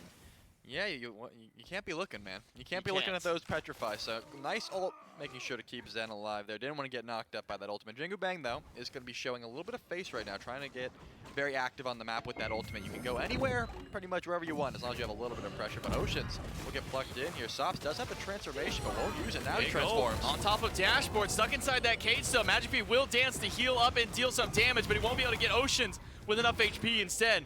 Now that ultimate being used defensively to try and get out. Sops with that Cthulhu transformation, creating a little bit of space here, but Joshy goes in, needs to find the hit, but can't find Sops. The stealth, just a little too much there. First blood goes the way of the Weavers to start this one out. Magic Feet does have Blink, though, and is looking for a little bit more action. 2 levels behind Jingu Bang right now, so that wouldn't be a great fight that you want to take, but Jingu Bang is not afraid of Joshy, and probably should be. Yeah, I would fear the Persephone right now, though there's not enough follow-up damage. Magic Feet has it by blinking under the tower, pulling it on Sops and a turnaround. Joshy able to grab one, but Magic Feet goes down to the tower. Sops credited to the kill for that one to now make it a 2 versus 2 as far as the kills are concerned, and that brings us down to a closer state of evenness, 600 golden XP between these two teams. What if the block stack could have taken the tower Stop. there? No. He Stop. just lives there. We don't need this guy to be any crazier, Charlie. We'd have to remake our video. We'd have to change our guide up. But it would have been pretty cool, though, if he just absorbed that last hit there. Magic Feet will be able to help out the squad there and find 2 kills, just trading out his own life. Sops does get credit for that one, so a good play, but unfortunately, he does not have that absorb, so was able to die to the tower in that regard. If he built a tier 1 shield or something, maybe would have been able to live that one. Just tower just doing a little bit too much here. Dashboard level 5 right now is Ocean's level 6, so not a massive discrepancy there. And I still think once I look over at the Kleena and I see the full Soul Eater, I'm just like that lane can't be fun right now. I mean, she just full heals every single time the wave comes. Can just drop the veil whenever she wants and just put it on the minions. Uzi's probably just sitting under tower consistently, not wanting to battle that. Okay, you know what? I did some thinking here. Lay it on. I can see you with the block stack blocking a tower, but you have to trade all 3 of the block stacks to block 1 tower shot. Okay, yeah, I could see that. So That'd be my one trade-off there. Obviously, we don't have the power to make something like that happen, but we can theorize and have some fun with it at the very least.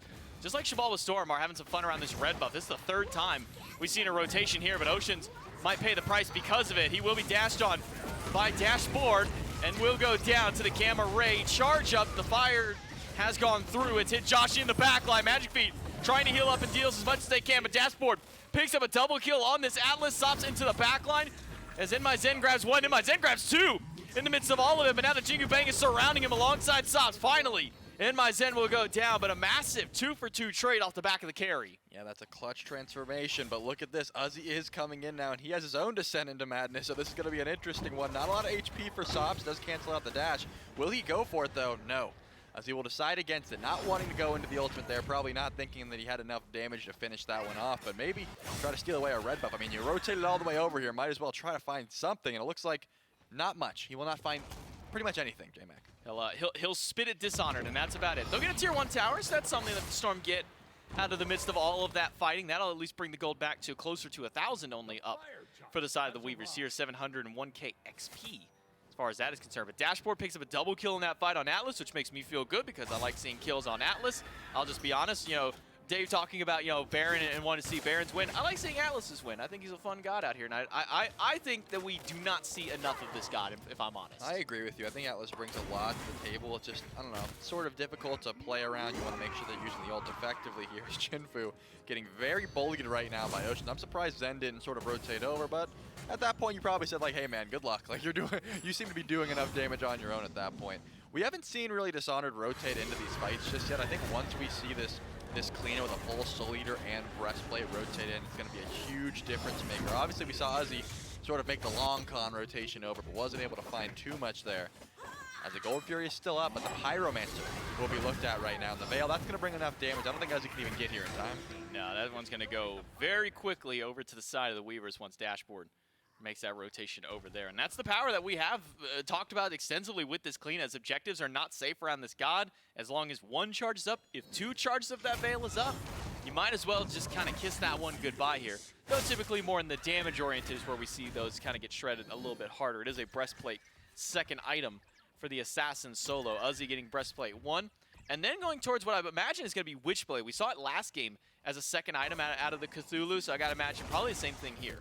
Yeah, just wanting to itemize into not getting shredded is probably your best option as Cthulhu, because you have so much HP. We've seen, you know, you want to stay alive as much as possible. If the chin size is built, you want to itemize against that with the Nemean Lions and the Witchblade. I think it works out quite well. Just right now, Uzzy is not able to find so much farm because Dishonor just pretty much runs to every camp right now. Clears the wave, run to a camp. Clear the wave, run to a camp. Go through the wall if you need to. But look at this. The Xibalba Storm actually are set up at Gold Fury right now. Despite being a little bit behind, they're feeling pretty confident here. They might try to pull this.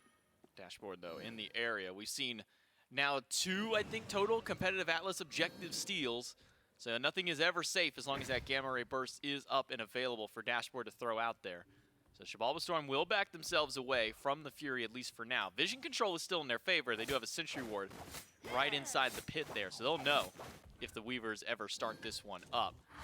For now, it's just going to be Dashboard keeping that farm game up. Almost 2 levels that he has over Uzzy here into the solo lane. It's only 1 assist so far to their name. In-My-Zen, the press on under the tower, has the Petrify. Jingu Bang turns around from this one, but that's a dash out of tower. Dashboard can only hold on to it for so long, but there are 4 people to take down Zen, and he's going to at least maybe trade out his life 1 for 1 here. Sops gets caught out. Uzzy needs 1 more hit to take him down and will find the trade out there. So 1 for 1 now mid for Hunter. Yeah, that's the one unfortunate thing about the Rat transformation is if it is a very long ultimate and you travel the full distance, you pretty much transform back into the Morgan the second you land. So you might expect to have some Ratatosker damage, the stun, the spin, that sort of thing, but that time around was not the case. Sops had to switch and do the Dark Omen into the blow up to try and finish that one off. They were able to find the kill, but then you're just Morgan. You're not tanky anymore. You don't really have that movement, and you just have to run, use beads and Aegis to try to get out from under that tower. On the flip side, though, no Gold Fury taken. So that seemed to be what they wanted, and unfortunately, you lose too much, so no one is going to pull that one. Chinfu is just going to try to farm up in this lane, since Zen is going to be gone for a little bit longer, try to steal away as much Harpies as he can, and we're just going back to the old farm game. Wait, you're telling me that these two teams had a team fight around an objective, and they both got too low to actually do the objective? Listen, J-Mac, That's I know that this has never happened before. That's Just crazy. try to wrap your head around it, all right? That's wild to me. I wouldn't have guessed that here.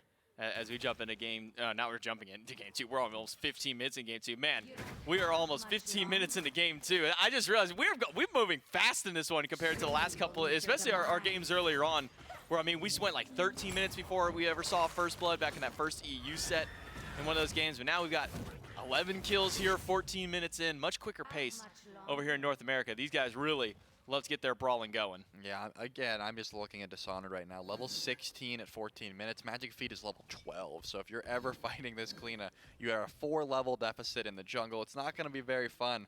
But Dishonored has not yet really rotated out. Just pretty much been chilling in this lane right now. Asserting dominance, no doubt, but not really getting as much XP. And not really using this Kleena to her full potential just yet. Making sure to try and farm up, certainly, but not going to help the team out just yet. Uzi, however, does have the teleport as it looks like Sops gets blinked on. Magic Feet blinked in, and then he immediately got picked up by Dashboard. It's Sops and Dashboard now. Jingu Bang joining the mix in the 3v3 into mid. The Gamma Ray drops down, and will fire off against Joshi to push him back deep under the tower. Sops de-transforms and immediately will use that stealth to get himself out. Dashboard pops the beads to get away from Oceans' pluck. But now that all 5 of the Storm are here, Dishonored a little late to the party to jump in on this fight. Yeah, probably just going to poke out Uzi, try to get the blue buff and go back to the old farm game. Xibalba Storm, didn't get too bad out of that. They probably still could look to pull this gold fear. They have enough HP bars right now, but I think at this point they probably would have preferred the pick over that at this point. Pyromancer's about to spawn in. They have eyes, they have some solid ward coverage. Not going to pull anything just yet. Still go back to that farm game. I mean, they really don't want to overcommit to anything right now. I mean, we saw last game where it was like, what, 9-1 or something, and they were still able to stay in the gold department. Right now, they're about 2,000 gold down. Right now, it's 6-5. So the Weavers have been farming very effectively, but most of it pretty much is just on Dishonored right now. Yeah, Dishonored, the one who's not really a part of these fights as of yet. So far, only 1 effective kill to his name out of the 6 that the Weavers have. Meanwhile, Sops has been a part of every single one of those here from this mid lane. Morgan, Dashboard, part of 5 of those 6. Ward coverage here will give away Dashboard's location. He'll be able to get the pull just onto Oceans to slow down that fight. But Sops walks a little far forward, has to use the stun up against Oceans. And the Oracle Harpies will go the way of the Storm. Jingu Bang right around the corner, gets spotted out. Finds a nice stun up against Magic Feet, but that's the end of that fight. Yeah, they aren't going to be able to pull anything there. It would have been nice if they were able to pick Dashboard. Then they probably could have found some sort of success. Dashboard still has about 80 seconds on those beats, so making sure to pluck the Atlas probably the best option at that point. But they didn't really have enough damage, and it was a really clutch pullback. Once you drop that Astrolabe, then you do the suck in. It's very easy to just sort of zoom out. No one wants to walk on top of that at that point. So smart play, but look at this. Dishonored finally showing some face, and this time it's going to be at the Pyromancer. This is going to be shredded down very quick. No one from the Storm is even close, but once they hear this go down, you have to imagine they pull that Gold Fury.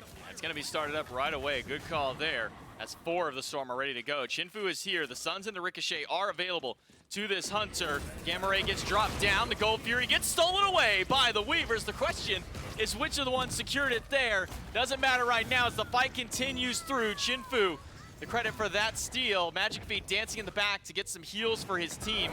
We'll get Ocean's back up nice and healthy. Dishonored inside the wall. Stops running away from Uzi because his ult has already been expended. We'll turn around and have the stun on landing. Uzi still chasing him, but doesn't end up getting that sanity break in time. The Aegis buys Sops enough time, and nobody has gone down yet in this team fight, Shirley. Everybody's still kicking. Yeah, Dishonored is going to be able to do some big damage, finally rotating in a lot of low health bars. Magic Feet doesn't have the ult available, but at this point, if you're the Weavers, you're pretty happy just stealing away that objective and going out. The Ricochet from Chinfu was enough to steal that one away. It's a solid amount of damage, but I feel like they probably dropped the ball on that one. The Xibalba Storm, if Joshi just does a big burst and then jumps onto the seats, it's going to be a lot more damage than that. So unfortunate, not wanting to expend your escape, knowing that there could be a fight after the fact is pretty much the name of the game there. So Dishonored is level 19 right now, and Magic Feet's 14. I mean, I keep looking at this massive deficit because if you're the jungler, right, you're going to want to try and deal with this Fed solo laner at least before they rotate out. But when you see a level 19 Kleena and you're level 15 Shiva, where do you see that outline? I mean, there's no real reason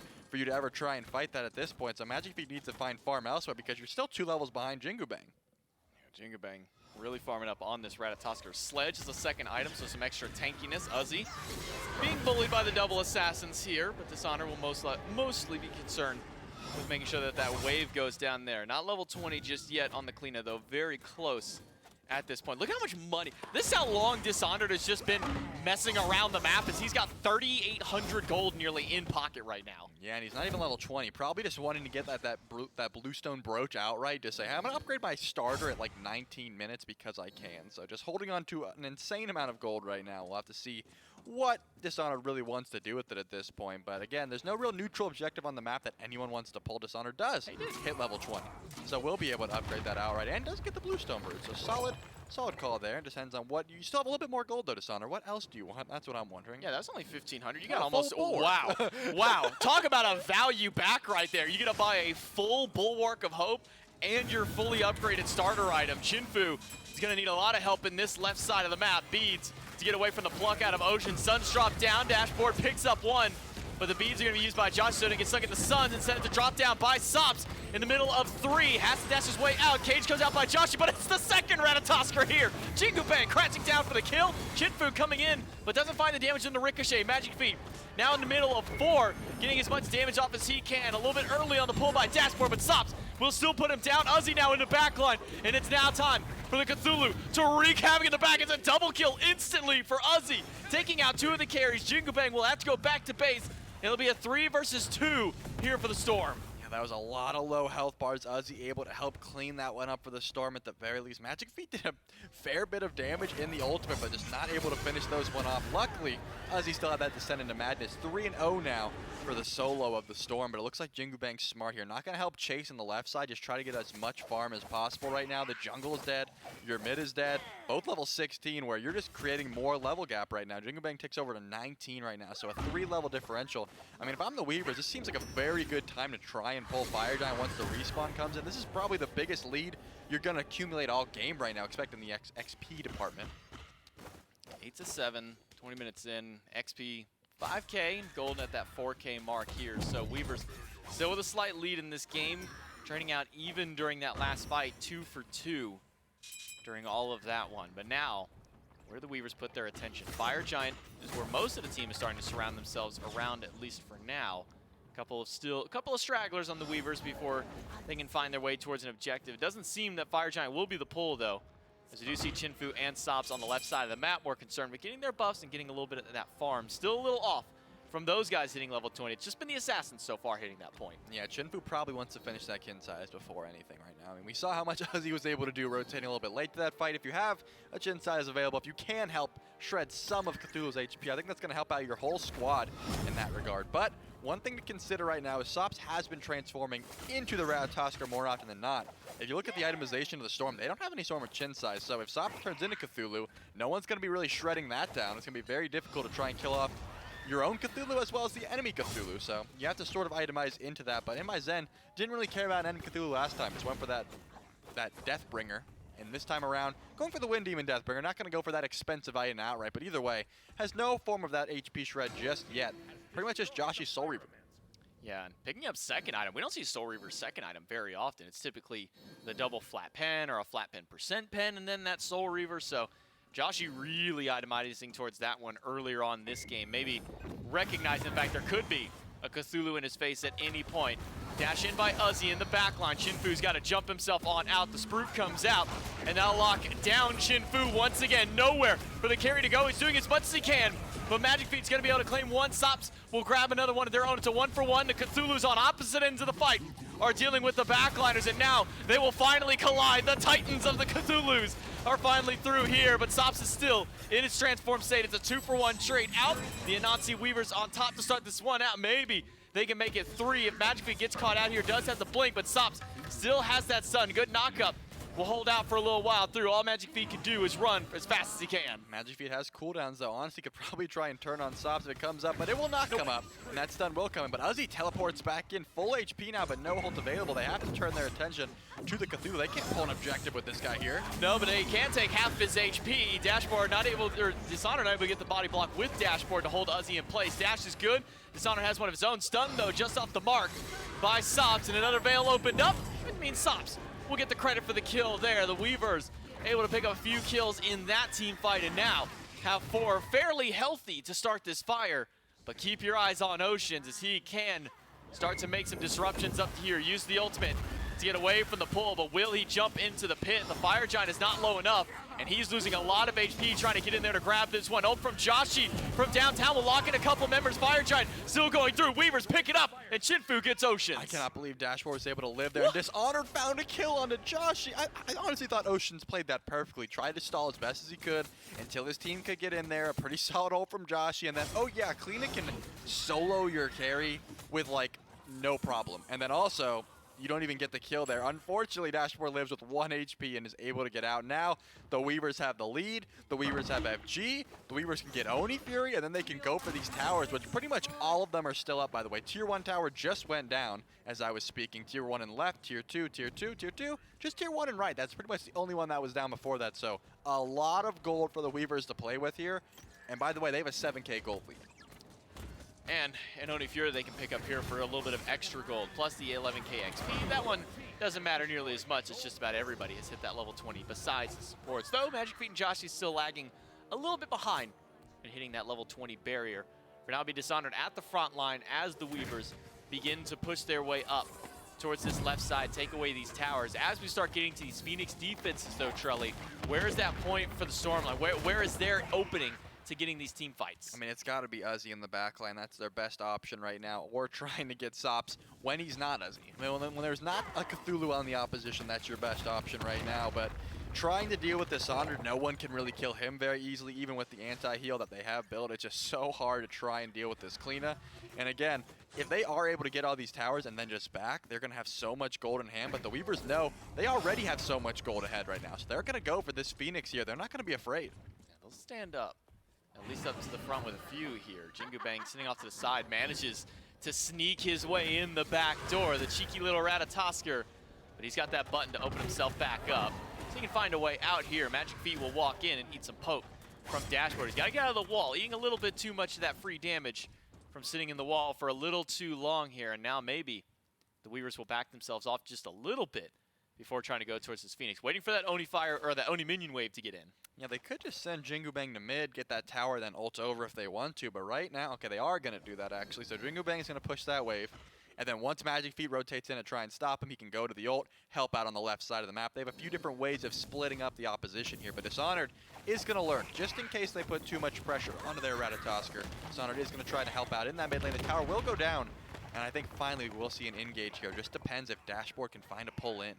Dashboard does go, or Dishonored goes into the wall, jumps out of the wall on top of Magic Feet, who has to use the Pillar of Dawn to dash himself on out. Down to a 3rd HP, and that could be the go call on this left side of the map now. The Phoenix is exposed with a couple of minions out here. Ricochet off the mark, as is the Acorn Blast there. Sops has to use the beat to get away from Petrify. Uzi up into the Sentinel Madness, but Sops has a Cthulhu transformation of his own. The cage needs to be broken that Joshi threw out, and they will do so. Magic Feet back at full HP, but dashing back to the safety of his team. Up on the tree is one, but will Jingu Bang crash back down? The answer is not on the enemy team, it'll be with his. Yeah, honestly, this isn't even a terrible play by the Weavers, just to say, hey, we have a lot of gold. We don't have to go into this Titan room just yet. It wasn't the best engage I've ever seen, to be honest. Sops got caught looking at the Medusa ult, had to beads Aegis ult and run away. Actually, just beads, so no Aegis there, but pretty much gets one shot almost. Had to transform into Uzi, go to Sentinel Madness immediately at that point, or probably would have died. So a little unfortunate there for the Weavers. Not the best siege that they wanted to see, but they get 2 tier 2 towers.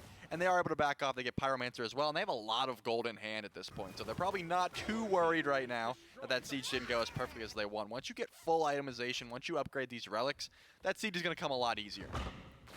Jingu Bang will at least clear out the Greater Scorpion and enhance up the buffs for the rest of his team. Blue buff is up, as pretty much all buffs, aside purple, are still available for the team to pick up here. But Fire Giant should be the next call, as Pyro was just taken. Fury goes down over on the left side much earlier on. That should be back up in about a minute and a half. Fire Giant coming down in just under 45 seconds now. And the Weavers have perfect position to try and set this one up. Ward coverage on the backside of the pit to make sure that nobody tries to sneak one in here from the Storm. The Storm are going to have to be worried about Dishonor. I mean, we talked about it with Jingu Bang last game, where once you know he goes into a wall, you've always got to keep your eyes on that wall. Where's he going to dash out? Is he going to dash out at all, or is he going to go back to his team? Yeah, we'll have to see. I've honestly never seen a Morgan build like Sops's. Yeah, this is weird. The Calamitous Rod up Tahuti is one thing. You know, you can find the setup with the stun, the Protector of the Jungle, and no Polynomicon just yet. So an interesting build path here. Obviously, the Protector of the Jungle just make you a little bit tanky. I understand that. Chronos Pendant, Spear of Deso, Flat Pen's just good, and you want cooldown. That makes sense. Karan's going for some movement speed, sure. And now, is this going to be a Soul Reaver or a Polynomicon? Because it's the Morgan, I want it to be the Polynomicon, but you're against Cthulhu, so I could see either route at this point. So, interesting little itemization there for Sops in the mid lane, but at this point, you're going to maybe just call up the Morgan a jungler with the Protector of the Jungle. You don't want to be in the mid lane right now. You want to be getting the benefits of that upgrade, so hiding in the jungle more so. But look at this. The Storm are sort of group as 5 here in the mid lane. They're not even worried about Fire Giant. They're going to come around or just go for mid tower? I'm not sure here. Do you see Jingabang off to the far right lane? Jinfu is the only one in the lane here, Dishonored in the wall of the lane. We'll throw out one Veil to deal a little bit of damage out towards the enemy team, or at least separate them for only a moment. Sops is wrapping around the backside of the fight. Will not find Uzi there. Instead, we'll just throw out the Dark Omen for a little bit of damage. That doesn't eat the internal cooldown now of that Calamitous Rod Tahuti. That's down for another 25, so some of that burst damage from this Morgan has been stopped. But kind of going on your thing there, I mean, normally I'm with you on the Polynomicon. I could see the Soul Reaver maybe if Sops wasn't always using his transformation for just this. Cthulhu versus Cthulhu action. Dishonored in the wall, Jingabang in the jungle. And this Cthulhu out of Sops is at least pushing back the side of the Xibalba Storm. But they're both looking rather healthy here. Sops is the only one who's unhealthy, quote unquote, but he's only lost like 20% of his health. They just wanted to stall for Enhanced Fire Giant, J-Mac. That's both teams realize, hey, we're not going to fight until 30 minutes, so we can just sort of mess around until that point. Now it's 30 minutes, and they're going for that Fire Giant. They got Sops' transformation down. I mean, you no longer have to deal with a Cthulhu of your own. You have your own Cthulhu without that transformation as well, but should be on a little bit better cooldown than the Morgan ult right now, and they will be able to match that just a little bit. But now, Xibalba Storm are grouped as 5, waiting for someone to step up into their sights, and it looks like the Weavers have spotted them out. Yeah, Dashboard saw that they were there. Will find the pickup onto Magic Feet, gets the beads from the Shiva, and will get the dash as well. Ultimate was already down for Magic Feet earlier on. That's why they're also healthy. But up in the sky with Jingabang, crashes down on the Zen in the backline. Magic Feet is taking a lot of damage, not quite enough to take him out just yet. He's sitting on barely a sliver of health with the help of the shell. Ocean's picked up by Dashboard, plucked to try and get out and lurking in the waters, getting that CC immunity. But Jinfu got caught looking at In My Zen and has to use the beads and the Aegis in response right away. In My Zen has found more Petrify stuns this game than I've seen in quite some time. Always charging them up around the wall, catching people looking, but here it is. The Weavers are finally feeling confident enough to pull this Enhanced Fire Giant. Zen and Joshi are the ones that are going to lead the charge here, and Sops has that one-shot potential, but look at this. Uzi gets caught from behind. Uzi does. Movement speed is good from the Weavers' support to try and get the team closer, but they can't close enough gap to find the stun, to find the chain CC on towards Uzi. So for now, the Weavers will have to reset this Enhanced Fire Giant. But ultimates are back up for Sops. They're up for Dishonored and at least for Dashboard as well. So there's still some burn and some team fight potential here. Oceans and Zen both missing out on theirs, losing out on some of that safety around the objective. Yeah, Jingabang, if he does want to go in here, is not going to have that global presence to get in or get out with, so not going to be the option, as they are just going to reset. At this point, there's no fire minions to deal with, there's no Oni minions to deal with, you don't have to worry about, I don't know, Tiamat minions, for example. So right now, you pretty much set the group as 5 at this Enhanced Fire Giant, try to get a pick, hold your relics. That's the only thing you have to worry about right now. Uzi's leading the charge. Dashboard is also sort of face tanking, but here comes Magic Feet. Magic Feet does go in, finds a pull up against Jinfu, who's eating a lot of damage, and he's stuck to Joshi's cage. Joshi able to find a pick onto Jinfu to start the fight out. It's already won. Dashboard's ult clips through 3, but the amount of healing it sustained is so powerful out of the storm. When Jingabang crashing into the backline, Dishonored needs some help to find a way out of here, but Sops in his own Cthulhu transformation is trying to deal that damage right back and peel for his support to get out, but Dashboard has separated himself from his teammate and will go down. It's Zen credited to the kill. Are they going to go for Enhanced Fire Giant, or will they just try to push down this lane? It looks like Uzi's going to back and stop the mid lane push, and the rest of the team is going to do the Enhanced Fire Giant. This is definitely the call to make here as Jingabang recognizes there's no way I'm getting that Enhanced Fire Giant, but look at this. Dishonored's on the way. I don't think he's going to make it in time, but there's a chance, and Uzi is going to teleport in. Uzi will get the TP there. Dishonored, he's going to have to make a miracle play to get this one in here. Needs that Veil to steal it away. Might just be a little bit out of range. The Xibalba Storm, thankfully for my sanity, do end up securing that Enhanced Fire Giant there. That one credit to the last hit of Uzi on that Cthulhu with that rushing terror, that dash out of the Guardian here. But as we're looking down the build, Sops doesn't opt to go for that Polynomicon you were calling for earlier. It will be the Soul Reaver to try and deal with Uzi, which to me kind of surprised me a little bit more because it seems every time that Uzi has gone into these fights, it's always been on top of Sops, and Sops has always immediately responded with a Cthulhu transformation of his own. And that does seem to be the play, but looking right now, I mean, it's pretty much a 10K gold lead, and the Weavers are losing at the moment. I mean, that team fight went the Storm's way pretty handedly. They are able to get the Enhanced Fire Giant, and now the question is, are the Storm going to go for just two towers and then go for another Enhanced Fire Giant, or will they go for it all here? I mean, at this point, the XP lead, as you mentioned, does not matter. Pretty much everyone's level 20 except for the supports right now, but the gold lead, no form of upgraded relics really, except for this by Oceans right now, so that's a little bit of a benefit for the Weavers right now. They have all their upgraded starters, that sort of thing, but besides that, there's a few key items, I would say. Magic Feet has that Mantle of Discord he wants to finish. Oceans has 2 items he probably wants to finish right now. So if you're the Weavers, there still is some avenue for you to fight into this right now. Are you going to look for a pick in the jungle? Are you going to defend tier 2s? Probably not. Probably just wait underneath the Phoenix at this point and see what the Weavers want to do. Defending these birds has got to be the name of the game.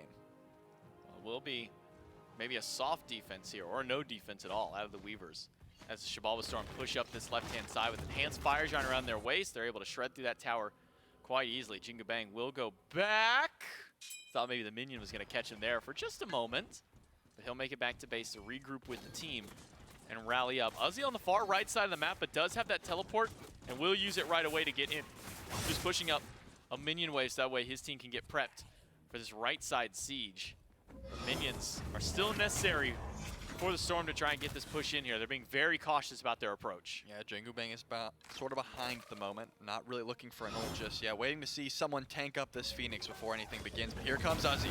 Uzi up, Descent into Madness, chasing out Sops. Sops will be able to separate themselves from the fight, and Uzi eating a lot of damage. That Bulwark will come through and give him a lot of HP back via that shield, but Sops now has that transformation to respond right back with. Finds a knockup onto 4 people, and damage onto Uzi. Not often are we going to see that ability get that much value here out of Sops, but he's still moving forward. Shinfu, half HP, drops the Suns at his own feet. Uzi gets knocked up by the Cthulhu, knocked up by Jingu Bang as he lands down through, but Magic Feet comes through with the ultimate and manages to find one. It looks like Josh, he is going to be able to find a pick in the back as well. Magic Feet still going on to Jingu Bang. Uzi is so weak as well. They're not going to be able to finish this. No. Feet finds 2 kills, and now the Phoenix is going to be looked at. Sops gets picked up. Dashboard grabs Uzi, but now it's 5 versus 2 at the Phoenix, and it's only going to be a 4 versus 1 because Uzi will not let Dashboard into here. The Xibalba Storm are ready to close this game out and bring us to game number 3. A pluck on a Jingu Bang right into the open arms of the Xibalba Storm's entire team. He will go down.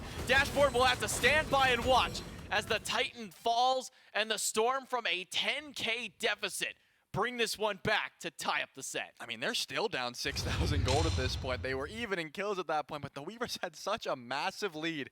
And that one team fight right before Enhanced Fire Giant just went so hard in the way of the Storm. Magic Feet finds a lot of clutch kills in that one to make sure that one does go to game 3. And excellent team fight play by them. Despite the lack of farming that they had pretty much all game, they were confident in their 5v5. It's going to be a good matchup here as we get ready to jump into game number 3. Before we do that, though, we're going to take it to a quick break, and then we'll bring you guys right back.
welcome back. Game number 3 on the horizon here between the Weavers and the Xibalba Storm. After the Storm, who were down 10,000 gold going into that final team fight, going into that Fire Giant, they come out on top, and they're able to find some big picks and a big win here, losing nobody in that final engagement around the Phoenix, and they're able to take this win out. It's J-Mac, and I got Trelly here to help me out as we continue to go through this set. Third set of the day, now going to our third game of our third set. I mean, we saw Kleena lose. So as far as I'm concerned, Kleena's outdated, overrated. Long have we waited? I don't know. Cthulhu solo activated? Is that the meme? Something like that. But at this point, I'm done. Kleena lost. I'm done with the Kleena supremacy. There's just so many Cthulhus in these fights, man. It's hard to keep track of who's doing what because Descendant of Madness is such a large ability. You're not wrong. It also lasts forever when you get into these real late game team fights, you know, like the 15+ seconds or whatnot that this ability goes on. So it got hard to keep track of some of these, especially early on. Even some of these Ratatoskr ultimates, even I was having difficulty keeping up onto these ones here. But Magic Feet able to make some impact here on this Shiva early, able to get some really nice CC out there. Those pulls, the knockups coming from this god, making some big waves there. Joshi, even though he didn't necessarily hit very many of these ults on gods, throwing it against the wall there to lock down Chinfu, more often than not is what we saw from the mid laner this time around. Yeah, even placing it on the wall, making sure that can't be your way of escape. Sometimes, you know, you got to use the ult like that, the zoning ultimate. Magic Feet, though, late game was able to find a lot of success on this Shiva pick, something that did not find much success early, I will say. Magic Feet was able to chase down a few of these kills here just because of how much lockdown and CC you have on this character. I mean, the knockups, the pullbacks, and then when you have a little bit of attack speed late game, you can pretty much shred through anything. So not bad there, but I think the highlight for me has got to be the Cthulhu, man. It's so annoying to kill when you don't have that amount of shred on your team, and even though Chinfu had Chin size, Odibo, that sort of thing, it still wasn't enough in these team fights. Yeah, Cthulhu's just annoying. I think that's the takeaway we can get from here. Also the fact that Shiva felt maybe more impactful in the late game than the early game, which is kind of counterintuitive to what we're normally used to. Normally it's, okay, once Shiva gets to that 15-20 minute, that's where he has maybe a little bit less value, that ultimate maybe not so good, but the fact that Magic Feet charged up and ran at 2-3 different people scattered throughout the midst of that team fight there just shows that Magic Feet's still able to find some impact as these games continue to go on. Yeah, Dishonored found a crazy amount of damage on this Kleena, so obviously I was joking a little bit about, you know, Kleena losing, but still, with such a lead, it still just didn't seem like Dishonored was able to do enough in these late game team fights because your team was just dying at that point. Were you able? There was a few times where I looked over and Joshi sort of got soloed by Kleena in the back line, and I was like, what? That's at 73,000 damage mitigated for Uzi. Yeah. That's insane. The next person was at like 45k. Cthulhu ult, man. Uzi's wild. It does a lot. Cthulhu's wild. Yep. No shot Cthulhu makes it through this Pix Advance, I mean, we said that after the Kleena. We said that we're going to have to see right now Pix Advance is We were talking about the wrong long-range damage dealer in Cthulhu. I mean, at this point, there's a few different things that can be taken out. It really just depends on what. Are you first pick or are you second pick? What can you go for? What do you value? And we're going to have to see what these teams value right here. Yeah, Picks and Bans for game number 3. Let's see what does get valued here. If I'm second pick, I probably don't want to give that Cthulhu up. If I'm first pick, I also kind of don't feel like I want to have to force myself into a Cthulhu pick, but the numbers don't lie there. I mean, Cthulhu able to find a win in that last game up against a Kleena. At least the early game was definitely going to Kleena. We saw multi-level leads. Oh yeah. That Dishonored was able to find. I had to think of the name there for a moment. I kept mixing up Dishonored and Dashboard's name so many times for no other reason that both the names start with the letter D in the midst of all that here. But it will be banned away. The Xibalba Storm, that's that adaptation. Finally, Cthulhu taken out. I'm glad I don't just say Descendant of Madness one more time. Thank goodness, man. In this game set, specifically the Cabracket and the E-set are going to be taken away, so smart bets there. The question is, will you let the Kleena through? Will you let them put it in the jungle? Nope. The answer is no. So all the things that we've complained about have been taken away this time around. So now we're just going to see some good, clean Smite. I imagine the Zeus will be the last ban for the Storm, and that probably... Wait, did I jinx it? You jinxed us. We're going to see Artio now. Did I cast a curse? We're going to see Artio now. They banned the Zeus, though. That's good. You know what? Zeus is gone. That is a good thing. No Zeus, no Thoth. So 2 of the bigger long-range mage damage dealers out here in the mid lane will be at least taken away. Look into my eyes. Bastet's still open. Medusa, maybe not the god I would have imagined for first pick here, but the Storm have a lot of options to themselves. If history indicates stuff for this team, I'm looking at maybe Artio for Uzi. Oh, wow. Man. I can't. I actually willed into existence. I'm sorry. No, you wanted that Artio to be here. No, I but didn't. I will say when I saw how many like stun Zen has been able to find on this Medusa. Taking it away does make a lot of sense to me here, but we will see the Soul this time around, so that could be a flex pick. We don't know if that's going to be mid or ADC. We've seen some success in both of those, so not sure where to place that one just yet. But the RDO is going to be a thing, so we're going to have to deal with a little bit of annoyance. Not so much as the Cthulhu, but still in that lane specifically, a little bit of just a lot of abilities, I will say. A lot of newness in the draft here, to say the very least. The Medusa, one of the only thing that's carried over throughout this set so far. Everything else kind of getting some first appearances here in this set. Yamoja Amuzenkop now on the side of the Anansi Weavers, which means that we will have one of those hunters going over towards the mid. The Soul still up in the air on the side of Xibalba Storm, now locking in a Shiva. Alongside that Arya, most likely means that we will be having that one go back over to Magic Feet in the jungle. Yeah, that does seem to be the option here. If I'm the Storm, probably wanting to ban away. I don't know. You have a few different options here. What does Ardio not beat in lane right now? Not much. Yeah, that's what I'm saying. So you don't have to worry about the Soul laners too much. Erlong Shen, a strong ban. So maybe just focusing out the junglers, that seems to be the option. But if you're the Weavers, Bacchus is going to get a lot of pressure. Has a lot of anti-heal in that regard, so wanting to take rid of that. But Erlong and Gilgamesh, the two warrior jungles, that's going to be a smart bet, I would say. How did I forget that Gilgamesh even exists? How have we gone now 9 games today, and I think this is the first time that we're actually seeing Gilgamesh even looked at by any team? What timeline are we living in right now, Trelly? I mean, we've seen Clean a jungle, Bastet jungle, so those would be pretty powerful. There is going to be the Ymir come through, which has some solid matchups in this match, and Nike's going to be picked. There's a lot of interesting things happening on my screen right now, so let's dial back. Let's recollect here. Right now we have the Soul, which we still don't know is mid or ADC. We have the Ymir, which is going to be able to wall off the AMC, the Medusa, and now that we've seen the Poseidon locked in, the Ymir is going to get a fair bit of value here. And now it's just, what's this last pick going to be? It's got to be a hunter, right? So will that be a mid-lane hunter, or will that be a dual-lane hunter? That doesn't answer it. That, unfortunately, does not answer the question, because Neath has been played in the mid lane and in the dual lane. So just because I want to throw something out there because we've been here for so long, let's go with, that's going to be a Neath mid and Soul ADC. I'm just going to say it. No, that's a good one to slap in there. We'll see if that ends up being the one that gets locked by these two teams. All the puzzle pieces have been dropped in front of us. It's up for the players to now assemble the puzzle, and us to look at it as it's been framed on the wall in front of us via the way of the screen out here. Have you done puzzles before? Actually, just curious. That's a random question for me to ask. Have you ever done a puzzle? Yeah, have you ever done a puzzle? I've done a few. I know people that haven't done puzzles, so I feel that it's not an out there question to ask. I've done a few. I've done some puzzles. I have. Well, let's look at this puzzle that's been put together for us here in game number 3 and see what the outcome is going to be. Anansi Weavers and the Xibalba Storm. Game number 3 of our third set of the day.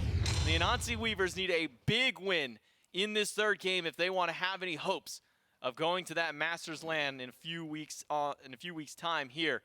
It's J-Mac, Trelly, and it looks like Doug stepping back in here. Forgot to mention this out there. Happy birthday to Billy, by the way, our replay / step-in spectator. It's a nice birthday out there, so make sure you throw some love over towards his way. I think we put a tweet out, actually, on SMITE Pro about that one, so make sure you go like and retweet that one and say happy birthday to our good old birthday boy.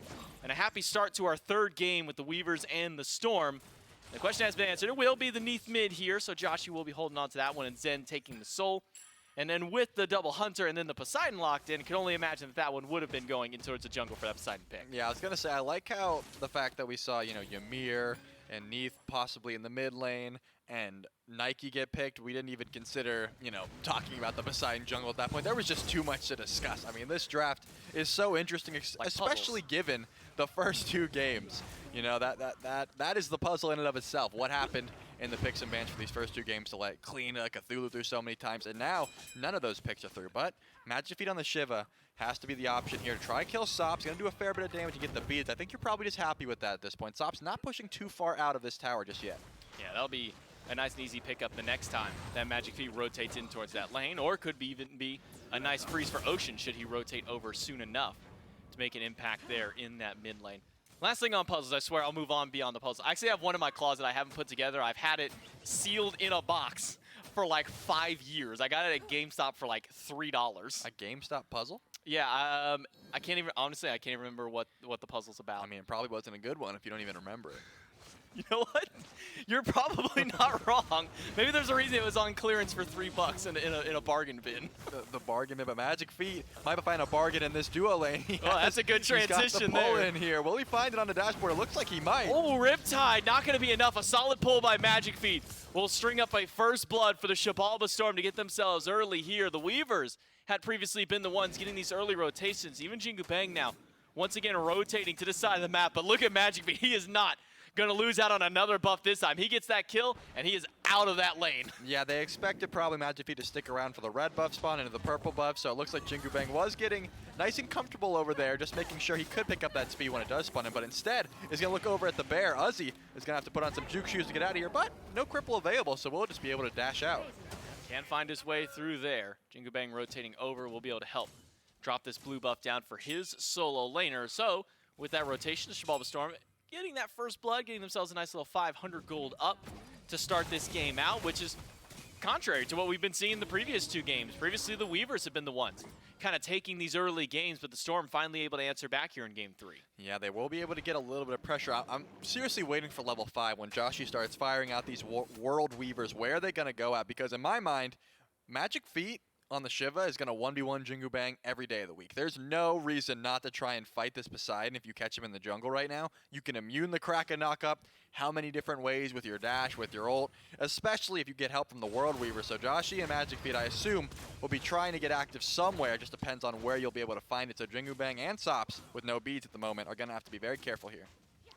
We do see a little bit more of a standard start out of Uzi this time around. Shillelagh start over here for Dishonored as far as the Nike is concerned, but Uzi going for at least a Druid Stone Tier 1. A couple of options here, though that Stone of Binding has been a very common pickup item now, especially given that 35 all procs that it provides, plus that extra little bit of aura damage and penetration. Oceans picked up and swallowed up there by the Kraken and the damage out of Chinfu. The Weavers finally answer back to get their first kill on the board.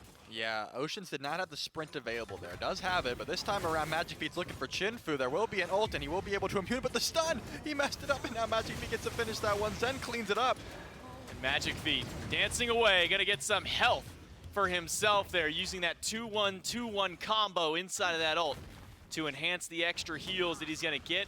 He was down to maybe a quarter health, now back up nice and firmly over half HP on this Shiva. And that World Weaver, he said it, a little mistimed on the beads by Chinfu, but maybe not even so much mistimed, so much that there was just too much for him to deal with to not use it at that point. Yeah, I mean, that's sort of the option, right? When you have World Weaver coming at you through a wall, you never know when it's going to stun, so you have to try and just predict where it's coming from. And unfortunately, the CC Mutiny did not last long enough. But to Chinfu's credit, I'm pretty sure Magic Feet could have cleaned that one up under tower with the ult either way. They did have the healing available, but maybe Magic Feet dies there if they are trying to go for that. Jingu Bang, however, has the Tier 2 Doom Orb. Does not have the Kraken for a little bit. We'll look over at Uzi again, but I honestly, with no Kraken, I can't imagine Uzi's in any danger here. No, Uzi should be fine. That Stone of Binding giving some protections against both of these, solo laner and jungler on the side of the Weavers here. So he'll be fine. He's got a decent bit of healing in the kit too. He away that first and third ability. He'll be able to walk his way up back towards that blue buff. Though, he does have Jingu Bang falling right behind him. This could be a blue buff invade by this Poseidon. Yeah, the Kraken is available now. Magic Feet is actually pretty weak here, but Uzi at least spots this one out and will try to run away. But now that the Whirlpool's down, I can't imagine this blue buff gets invaded. You don't have your cripple to confirm the Kraken anymore. You're not going to go for it. You're just going to get some poke onto the bear, and then they will be able to get the blue buff. Well, blue buff will go the way of the Storm. Nice rotation from Magic Feet means the solo laner will not have to suffer on the turmoils of losing out on some mana sustain for this RDO. So Uzi will get to live happy as a bear over in this lane. Happy as a bear. Happy. We'll get to live happy as a bear. Yeah, Or not a bear, a druid. I mean, it just depends on whichever form he decides to go for, I suppose. Whatever he feels like being in that particular moment there. Weavers, with their answer back, unfortunately they haven't been able to close up that gold lead just yet. Storm do have about 800 up on them, at least to start this one out, though most of that one's still going the way, at least of that first blood bounty. But the XP, at the very least, is sitting at that dead even state. Yeah, In My Zen has a full Legion Helm right now finishing that lane. So Chinfu probably not going to want to 1v1 the Soul for a little bit at least. I think there's just a lot of prots, a lot of healing to deal with in that lane. But looking at Dishonored, this Blackthorn Hammerstar, well, I mean, Shillelagh could be a few different options, but usually hold that thought. Oceans gets trapped in the rivers. Does. Not a lot of damage thrown back his way. Instead, it's a double pull by Magic Feet and a World Weaver, but Jingu Bang's able to grab Oceans. A backflip in from Joshi. but it doesn't even need it because Magic Feet will close that one out with his own ultimate. Dashboard caught out, can't find their way to the Riptide. The body blocks almost good enough by Joshi. Supernova, not enough distance for Zen to get the kill there. Instead, it's Magic Feet rotating all the way to the opposite side of the map here. But now with both Hunters in mid and a minion wave under tower, this tier 1 could just go down, and it will, less than 7 minutes in. Yeah, anytime there's a soul near a tower with their heat available, that tower is going to be an afterthought, even this early into the game. I mean, I've seen some towers go down at like 3 minutes if you just find just one wave in the soul hot hands. That's all it really takes here, as the obelisk will be completed as well for the storm, so we'll have to see who is going to pick this one up. Oceans could be one of the choices if they do want to put some little extra damage onto their support.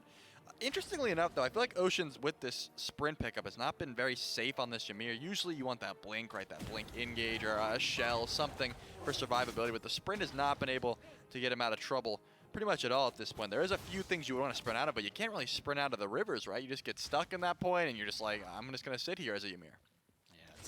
Not the easiest turnaround here for Oceans, and because there is no shell, it will be a while before he can actually walk through the River's Rebuke out of Dashboard. Dishonor will go back. It is a Blackthorn Hammer picked up there, so just that early little damage spike, a little bit of CDR towards his name as well. To fight up against Uzi. A lot of health on that item, though. I almost forget just how much health that item has. 400 HP is an insane amount early game. Yeah, pretty much all that item has is health. Like, I know there's a lot of other things, but... No, that's 200 mana. I'm just saying, all people really was buying for is Bang whiffs the crack and swing and a miss. Unfortunate. Yeah, Joshi just was able to get out here, but Magic Feet looking to get aggressive against 3 here. Point being that, you know, it was just a very popular item. It was cheap and it gave a lot of HP. Oceans, though, is going to find out Bang, and in my Zen makes the rotation. The beads, it's going to get him out of everything, though. Yeah, the beads last just long enough to get away from the World Weaver, but a very aggressive push up here for the red buff. I don't even think the Xibalba Storm were able to take away here. Instead, they'll retreat back over towards this Gold Fury that's up. A lot of people have gone back to base. Sops is here. It puts a lot of pain into Joshi. Gets that backflip back up after the Stinger have been expended. Dishonor tries to close the gap, but Uzi is there to slow him down. Joshi turns around to get the credit for the kill. Dashboard now in the middle of a few different people. They'll turn around to finally set their sights on the support, and Dashboard will fall down right after. Magic Feet does find Sops, and it's a 3-for-none trade off what should have been a kill onto at least one. Yeah, unfortunately, they were not able to find anything here, and I don't think there's going to be a steal potential. Chinfu has the Petrify and will sit around the corner here, but they know about this. Magic Feet blinks in immediately, and it's just, he's gone. He caught him on the fire is what happened there. Magic Feet gives him the hot feet and takes him down. Chinfu on respawn for 20 seconds. Gold Fury goes to the Xibalba Storm. 7-2 now reads the kills, and 4,000 gold up for the Chaos side team. I can't believe that's the first pun we've made about dancing with Magic Feet playing Shiva for That's 2 games in a row now. He's got hot feet. He's dancing. There's so many things we could have done with that, and I'm ashamed that that's the first time we mentioned it. But a lot of damage right now coming out of this Shiva jungle. Honestly, I would expect Sops to be able to just run away from the ultimate, but probably not enough points in the hive just yet to outrun that, especially with a speed buff right now. So Magic Feet has been pretty much making sure Sops cannot free cast in that mid lane, and it's very hard to live as an AMC right now, especially with the level 12 Shiva currently, probably building into that Berserker shield. Going to get some physical defense, going to make it even harder at this point. And it's something that we say even about the SPL level of play is that this AMC is such a polarizing pick. I mean, you'll have one game with this AMC is going 5-0 in a mid lane matchup, and then you'll have other games where he's going 0-5 just because he's constantly being ran out here, and it seems to be the latter half, at least right now, for the Anansi Weaver. Sops not able to find a whole lot of success in the kill department just yet.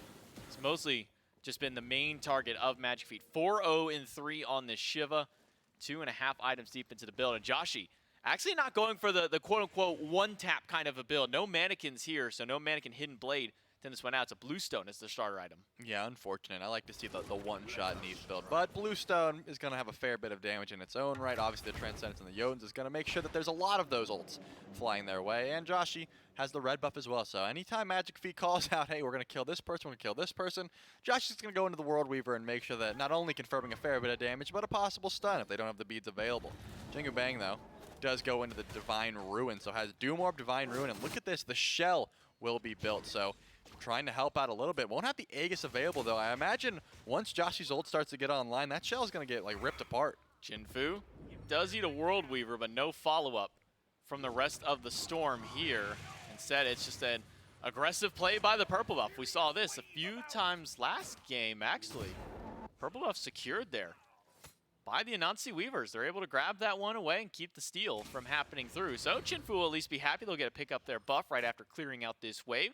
And they'll deny at least a little bit of the XP that was attempted to be stolen there by the Storm. The Magic Feet is trying to find a gank at the tier 2 tower. Will not be the option here. Even Uzi is going to get the beats down from Sops. That's a huge play, and now Uzi just gets to dash away at this point. Dishonored, though, might be in some trouble. Has no form of magic defense right now, just HP in the breastplate. So if he does get caught out, Oceans and Uzi were able to do a fair bit of damage, but will not be. Just going to be jumping away, and this time, the Storm is going to look at the Pyromance here, and no one but it looks like Dashboard is going to show face. Yeah, I was about to say, even Chinfu getting aggressive on the other side. Storm do end up getting the Pyromancer. Chinfu getting very aggressive up against In My Zen, who missed that Stellar Burst earlier, so that's an easy combo in for Zen to try and grab. Not sure if he knows that Jingu Bang is waiting around the corner. Could be a gank No Aegis towards this Soul. No second relic available to separate. Should be coming back up, though, but that's not going to save him just yet. Kraken, well off the mark there. Jingu Bang ends up eating a stun. I believe that World Weaver comes through from Joshi to slow him down. And Zen also throws out that Supernova, so he'll be safe on this rotation. Yeah, that's the second missed Kraken we have seen. That's sort of the issue with Poseidon right now is if you don't have the Kraken, what do you have? When you itemize like this, really nothing. If you go into some auto attacks, maybe your Triton can help you out a fair bit. You still get a little bit of movement speed and some auto attack damage with that build. But right now, look at this Goldie we've seen, J-Mac. Did you expect to see about 5K right now, 13 minutes in? I mean, given how this set's been going, that's pretty surprising, especially because it's not that far in one favor or the other. Of course, the Storm have been getting a little bit more active, but 5K gold right now is kind of a lot. Yeah, I mean, this is definitely the most that we've seen so far this set. This early in the game, it's typically 25, 30 where we're pushing these 5, 6+ K gold leads when we had 10,000 up the last time. But it was the Storm who were down 10,000 last game and were able to find a win. So even with all that gold lead, doesn't necessarily mean it's a translation over. Chinfu used the ultimate to get away from the stun out of Oceans. A nice little wall there to hold them off. And Chinfu is probably sitting there with his back against the wall just going, man, when will this wall ever fade away? Because it felt like he was trapped there for so long. But with that ult down, still has the beats, and look at this rotation. This Medusa is just going to be accosted. Another wall comes out. A stun is good. Magic Feet credited to the kill, and Dashboard can only sit by as his teammate goes down. The Kraken's not back for Jingu Bang. Oceans is low. We'll have to find their way out. Kraken comes back up, hits Zen, but it's not going to get a whole lot there. Supernova comes crashing through, as does Dishonored into the backline. Should be able to find a kill against Zen. Will do so, but Zen takes out Stops all the while. And unfortunately for Jingu Bang, he'll have to fight the 2v1. It's a losing battle, but wait for Uzi around the corner. Magic Feet is very low and is running away right now. Uzi is able to keep Dishonored from the chase, but now Ocean finds a huge stun, and at this point, I think everyone's going to die, and it looks like a delayed deicide. Chinfu does spawn back in, but still, that's pretty much 5 down at this point. There is a Primal Fury that just spawned in. They have the HP to go for this. Chinfu doesn't have the ultimate, and I think they're going to go for it. Well, what is Ocean's level priority right now? Because this wall has been coming up clutch every single time with how little CDR. Yeah, 4 points in the wall at this point. That thing's going to be sitting there for a long time, and hardly any of these people are able to get past it. It's something that you brought up during the picks and bans where only Dishonored is going to be able to get over this wall. He's the only one that can actually get away from Oceans' major threat. Everybody else, and we saw it put on display 3 times in that one team fight. Oceans is really putting some massive value in this ability. Yeah, that's why Dashboard has the Phantom Shell. That's why Jingu Bang has a shell that he hasn't upgraded yet, but you're not getting the benefits of the Phantom Shell until you upgrade it. So at this point, probably just want an Aegis, because if you can't walk through the wall, you just get a small health shield and then you die anyways. Jingu Bang probably going to upgrade that one pretty quickly because Oceans, as you mentioned, has been on point with the walls and is maxing it because of how strong it is going to be into this matchup specifically. 12-3 now. The Storm have still climb this gold lead even farther, and maybe, I was about to say, Oceans might be able to catch Jingu Bang here with no beats, but very speedy on this Poseidon nonetheless. The Doom Orb, pop your Trident, you still have the speed buff, so you're going to be zooming around this map.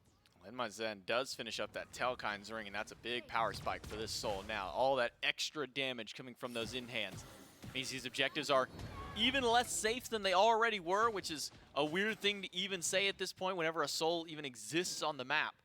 Magic Feet level 17 on the Shiva. Did get that Berserker Shield, now working towards their next one. Dashboard will have to stand by and watch as his tier 1 tower in the solo lane goes down. but all of the Weavers are just spread across this map. Nobody is really grouped together right now. Yeah, we do see the Divine Ruin and the Brawler's Beat Stick, but I think Magic Feet, once he gets that CAD shield, will have even more healing than he really knows what to do with. It's just so much on the Shiva ultimate, so that looks like what they're trying to counter away. The Xibalba Storm, though, they say, you know what, we don't want the Fire, we don't want the Pyromancer, we're just going to go with the Tier 2 tower anyways. As In My Zen almost solos out Sops with that Supernova. That was a ton of damage coming from the Soul, but they will rip Tide away. I think the Storm, though, realized how many people are on the left side of the map, and now they're going to look at FG, not the Pyromancer, Fire Giant. Yeah, Fire Giant, easy call for them. I mean, 2 just ate an entire Supernova from Zen and have gone back to base. It's only Dishonored here. The other 2 of the Weavers are still pushing up that left lane. This Fire is free for the Xibalba Storm. They'll grab that one. Jinfu has got to grab this Tier 2 tower to make any of this worth it. He'll do so. Jingu Bang does not find a red buff. That one is still on its respawn. Actually just came up as he had left there. But now the Weavers have to deal with Xibalba Storm, who are 9,000 gold up and have a Fire Giant buff. Yeah, and they are going to be going for this Tier 2 tower as Magic Feet stops that split push in left. Right now, you do have the numbers advantage if you want to take the 5v5 in mid, but the Storm are smart, not going to try to go for this. Uzi, though, is going to eat the full damage of the Kraken, but did he, though? Did he really eat a Kraken? You could have fooled me with how much health he still got to his name. Now, he's starting to eat a lot more damage across the board. Uzi, in the middle of 4, will go down. Dishonored, though, nice and healthy on this Nike, but that's thanks to the help of that shield from the ultimate, absorbing all of that damage that he would have taken in the midst of all of that one. Sops tries to back, but a Stellar Burst forces out an Aegis from the mid laner. It's now 4 versus 5 for the Storm up in the mid. Yeah, Uzi felt pretty confident after eating the Kraken, but Sops has Titan's Bane and the Stinger already shred some prots. So after you got hit by that, there's no way you're eating 2 carry ultimates and still living to tell the tale. So Uzi is going to have to go back to base, unfortunately. But look at this, the Storm, they're undeterred, man. They're going to go for this Tier 2 tower down a man at this point, and Magic Feet's going to blink in. He will get the beads off of Chinfu, and that's a big one. He'll have to dash away as Jingu Bang is waiting off to the side. No Kraken to his name, Tier 2 tower, down to a 3rd HP. But the Storm haven't given up quite yet. Finally, with the help of that Whirlpool out of Jingu Bang, that'll push the Storm away from this mid lane structure. But there's only a couple of towers left standing. The one at mid that's down a little bit of health, and a full HP one over on the left side. But as a consolation prize for losing Uzi in the midst of that fight and not pushing the tower, at least Xibalba Storm can pick up a Pyromancer. Yeah, Magic Feet might try to go for the 1v1 here. Can't block away the last raid, so I don't think there will be any more chase potential there. Once he got the whoop, I really thought maybe they'd have some kill potential. I don't think Magic Feet's scared of this. I think he wants to fight. No, is for Chinfu, who walked back in, and now there's a World Weaver on the way. It'll be body blocked by Dashboard, though, so a nice body block from the support. Now Magic Feet up against 2 is Dishonored. Will slow him down with that Sentinel of Zeus. Magic Feet gets the pull in, but it's only to his own death. A solid Kraken out of Jingu Bang will finally put the jungler down. That's a 5-0 shutdown kill for Jingu Bang, so that's going to be a nice chunk of gold right now, sitting on 1,500 at the moment for Jingu Bang. So there will be some itemization here, probably a Soul Reaver. I was going to say, after seeing how much Uzi ate from that Kraken, I think a Soul Reaver would do his build a little bit good here, and maybe some percentage pen after the fact, because Jingu Bang is finding damage onto the squishies, right? But that's not who you're going to be able to get to. You don't have a blink, so it's going to be very difficult to get to the needs of the world, the souls, that sort of thing. You're cracking tanks at the moment, so you're going to want a little bit of protection, shred, and HP shred. Xibalba Storm, though, they still have 2 ADCs. They're going to get this Fury no problem. Well, there was a Gold Fury there, and then like 3 seconds later, it died. I mean, Zen, with all that power into his build, that Telkind's Ring as well, makes quick work of the neutral objective on this left side of the map. Magic Feet just now respawning here in a couple seconds, but the rest of the team already set up and ready to take out this Tier 2 tower. Only a couple members of the Anansi Weavers here to try and defend against it. It stops in Dashboard. Good stun from the emoji will at least delay Oceans from walking in, but with a minion wave and In My Zen being a soul, that'll be an easy objective to go down. Final tower left standing is only that one in mid. Yeah, they're going to have Fire Giant for about 25 more seconds here. Both of these ADCs have pretty much came to do what they came to do, right? They got the towers they needed. They got the Gold Fury. They have a lot more gold than when they started. A 10k gold lead at the moment for the Storm. And sure, you gave a few picks here and there. You can blame Magic Feet and Uzi for trolling a small bit, but now the game is pretty much in your hands right now. You have everything you need. You just want to make sure you wait for this Fire Giant respawn, get it, get that last tower, and then go in for the end, right? Simple as that, maybe. But you also have to deal with double ADC. I mean, Sops is doing crazy amounts of damage right now. We saw the Stinger. You have Chinfu, who's sort of coming online. Level 17 right now, not the best, but you're still a late game Medusa, sort of, once you get that Silver Branch bow, so pretty close to that power spike. The Weavers are not out of this game, I would say, but they really need to find as much farm as they can in the next 40 seconds. Man, that's asking them a lot to find a bunch of farm like that in such a short amount of time. I mean, look what's even up on the map. The answer is like nothing, a purple buff. Hey, J-Mac, I gotta sell a story here. There's a way in for the Weavers to get back into this game, and I just preached it to you, okay? If they can find a bunch of farm in 20 seconds, that's what they need to do. But look at this, In My Zen still on the left side of the map, and the Weavers, they're looking for a pick here. Magic Feet is sort of stepped up, but probably recognizes what's happening, is gonna back off. We did see the similar spot here for the Storm last game, though it was a little bit later in when they were 10K down. So it's not out of the question for the Weavers to make a comeback. They'll start by getting some gold by taking out that tier 1 tower. Uzi walks in, and I'll give the Rouge Rebuke out of dashboard. Uzi is eating a lot of poke. He's gonna have to back himself out. A backflip from Joshi on the retreat as the Weavers hit the gas pedal. They go right back in. Oceans finds a route in the backline with this sprint, goes into the ultimate to get the Aegis and the shell out. Now Chinfu, without any extra protection, Magic Feet goes to the back, finds 3 with the sweep, dashes in, only through Dishonored, but not a whole lot of damage is finally found through. Only dashboard going down, but Sops with the bees will take down Uzi. It's a 1-for-1 trade. I told you Sops was doing big damage, and he has enough. Uzi eats so much there, and we'll have to go back. The Xibalba Storm, they found a little bit of an answer back after what seemed like a botched engagement, but now the Fire Giant is available. Is it something you want to pull right now? Chinfu doesn't have too much HP in the Storm. They still seem a little bit confident right now. Obviously, Kraken's not available. They don't have any great confirmed tools either with Supernova being down, so this time they're just going to look for a pick. Dishonored, stunned, then rooted out right after, but still sitting at about half HP. Fire Giant going to be started here by the Storm, but how much shred do they have and how much commitment are they willing to put? The answer to the shred is quite a bit with just these 2 carries, even if it's only Joshi through. Dishonored falling low, but will not go down just yet with Sop standing by. Dishonored decides to go in alongside with Chinfu to the back, but it's a wall to block off the carry. Dishonored gets stunned out yet again. Sops caught behind the wall. That one has not faded away, and it's Joshi coming up big, finding the first kill of the fight. And then a World Weaver on top of Chinfu. That's half of his HP. Zen needed 1 more auto to close that one out. Stellar Burst, not quite enough distance Magic Feet, though, to wrap it find around. that one. Dashboard stuck in the middle of 3, pulled back in by the sweep.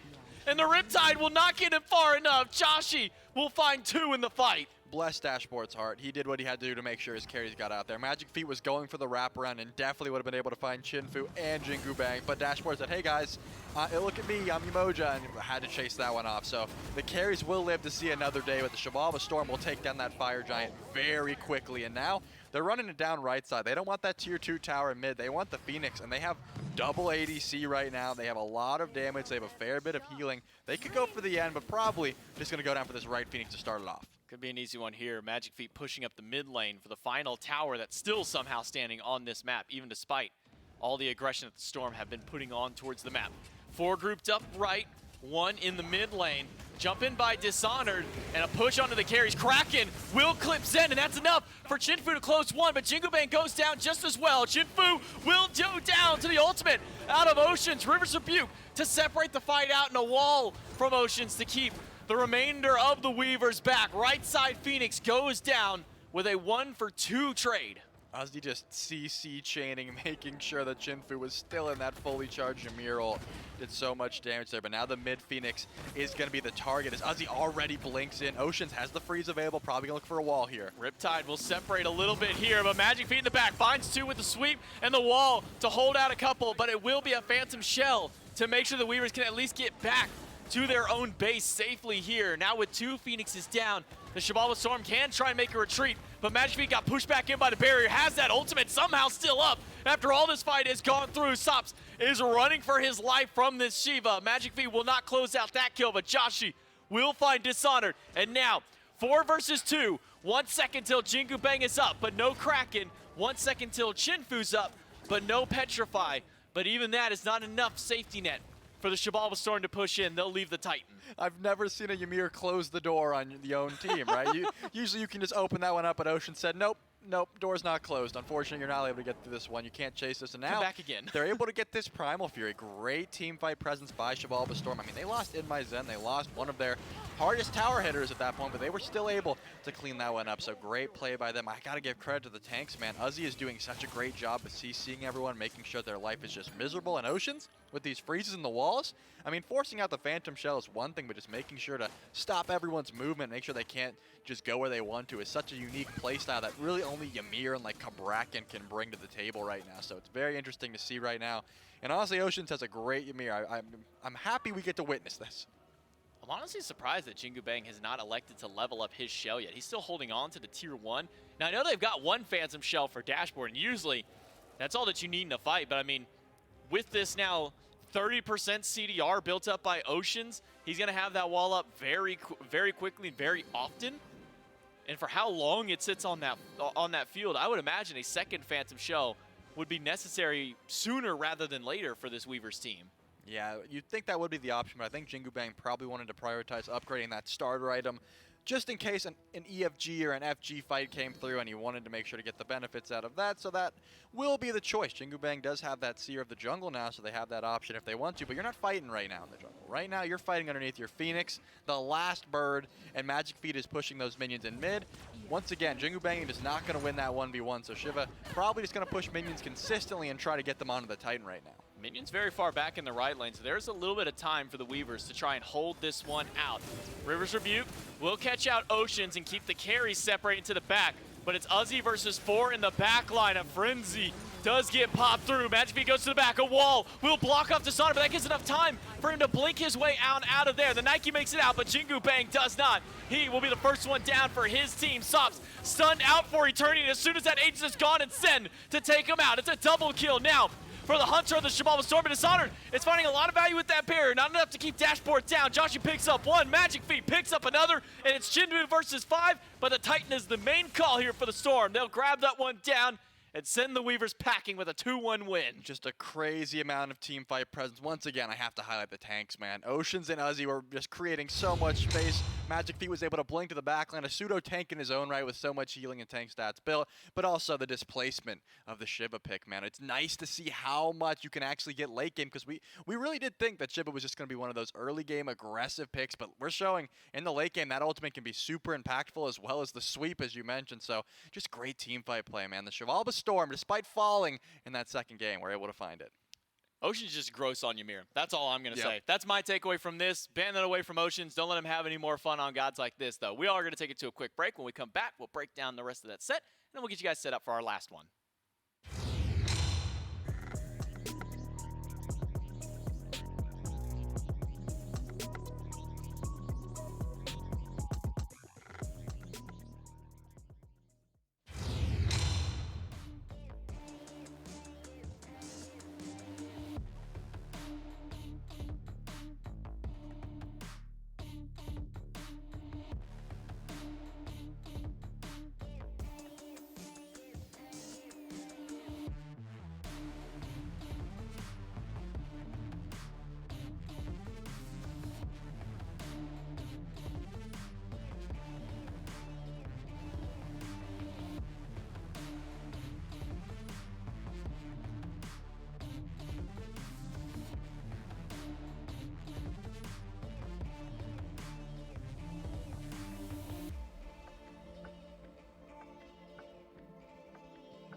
that game, the Xibalba Storm take the victory here in a 3-game set with a 2-1 win to send the Weavers home. And unfortunately for the Weavers, this might be the end of their road, at least here for phase number 1. That loss will put them maybe a little bit too far down to be able to recover here to try and get hope towards Masters. But that does keep the Storm's hopes now up to be able to make it into Masters by getting their 3rd win out here, now up against the Anansi Weavers. It was close. That first game really did show that the Weavers have some fight back in. But the Xibalba Storm, these late-game team fights have just been dominant out of them in these last 2 games. I mean, even game 2, I thought that maybe the Storm were going to throw that one, but they were able to bounce back. And it's crazy how we've arrived at this point, right? Because we had the games where we're like, okay, Kleena needs to be banned. Okay, now we have Cthulhu, that needs to be taken away. So now we have Neith, Nike, Ymir, all these new and interesting picks in game 3 that we just never thought we were going to get to see. And it worked out. I mean, the Shiva specifically was having a great game. Magic Feet looked completely different this time around. Yeah, very early start this time by Magic Feet. Didn't wait to the late game to make the impact. He decided to go ahead and throw that one here early. But these walls by Oceans, I think that's got to be my biggest MVP, is the number of walls this man threw out in the midst of these fights. I mean, we had the one over by the tier 2 tower that kind of kicked off, started with a fight with a wall that got Chinfu's ultimate out, ended the fight with a wall that got Chinfu's beads and then his life immediately after that one. And then he still kept the fight going right after his dashboard was trying to run away, and he throws another wall up to make sure that they can kill the support there. And Oceans was crazy on this god. I mean, that's what's interesting, the fact that we've been bringing up pretty much everyone in this game, and we barely even mentioned the fact that Joshi was 9-0 just because he was pretty much just silent killer. Yeah, just killing with that World Weaver, setting up a fair bit. Full ability damage Neith is able to pick up a lot of clutch kills out the wayside. But my favorite wall from Oceans was when he closed the door on them, you know, like the Titan room door that you need the switch to open. Oceans opened it up, ran the whole team through, and then said, I'm closing this. I am not letting you through this. You cannot chase us. And then we just get to see the highlight reel of Joshi last hitting with the back flip. That was a clutch one. That's always the style kill. You always got to make sure you get at least one style kill whenever you're playing Neith out here. 9-0-9 for Joshi, like you said, undying this game, and with 9 assists to boot with that one. Magic Feet 6-1 and 14 assists. And Oceans with 18 there. And again, another wall during that Fire Giant fight right there. It ends up blocking off Dashboard from being able to run away. It keeps Sops from being able to find an escape path, and it even blocked off Chinfu from getting back into the fight there. So if I'm looking down the future, always know that maybe Oceans has a Ymir in his back pocket to get any of these games going out through here. Damage mitigated by Uzi and Oceans up in the 40Ks. Still not going to be nearly as impressive to me as the 78K that we saw last time out of Uzi on that Cthulhu, but even still, strong performance out of Xibalba Storm. They keep their hopes alive, but there is still, I believe, one more team in contention to trying to move themselves up in the standings to try and breach into that top 4. But that one's not going to come at least until Saturday before we see that team fight up. We have so many exciting SCC matches, man. I mean, it's great. Everyone's trying to get top 4, right? We've been talking about this a lot, where if you want to go to Masters, you got to make sure you're in that top 4 spot. Bottom 2 teams are not going, but this time around, there's a lot of teams that are able to make it. The Weavers, unfortunately, just lost their chance, but still a lot of contention right now for that spot. So they're able, if they are able to perform, they're able to get to that spot, and then they can go to Masters. Yeah, I mean, at least for the Weavers here, if they can start picking themselves up, phase 2 could always definitely be something on the horizon for them to kind of move their way up here. But an unfortunate loss for them today is going to put them down to 0-4 now in the standings. The Xibalba Storm can keep themselves up in that upper echelon now with the rest of their team. I mean, we came into this set with 3 teams sitting at 2-1. That was the Storm, the Tanuki, and the Wardens, and then the Hounds were sitting at undefeated right now. And for the Weavers and the Sages, they were coming into this one with not a single set win at the very least here. Let's take a look at the schedule to see when we'll get to see some of these big matchups coming for the rest of the NASCC. It'll be the Hounds and the Wardens up next. So we'll have one of our undefeated teams up against our current number 4 seed here, at least in the Callan Wardens, the 3-0 versus the 2-1. And then the Athenian Sages, their final big moment to try and get a win there. They need to find that win against the Yomi Tanuki if they want to have a chance to get into Masters themselves. It's wild to me that the Wardens, I mean, are even in this position, because you look at that roster and it's so stacked. You know, you assume that whatever team Sino's on, he's going to be able to bring to that number 1 spot. But right now, they did fall, and it was to the Tanuki. The Tanuki were the ones that were able to beat them there. So they've got a long climb ahead of them there. As you mentioned, the Sages have to win. They're in one of those situations where they cannot lose, and they're here. So they have to get a win if they want to keep their hopes alive. And the Wardens and the Tanuki, they pretty much have to win too. I mean, they don't have to, but they really want to at this point. That number 4 spot is what they're fighting for. Yeah, I mean, they for sure just need to win at least one more of their 2 matches to guarantee it here.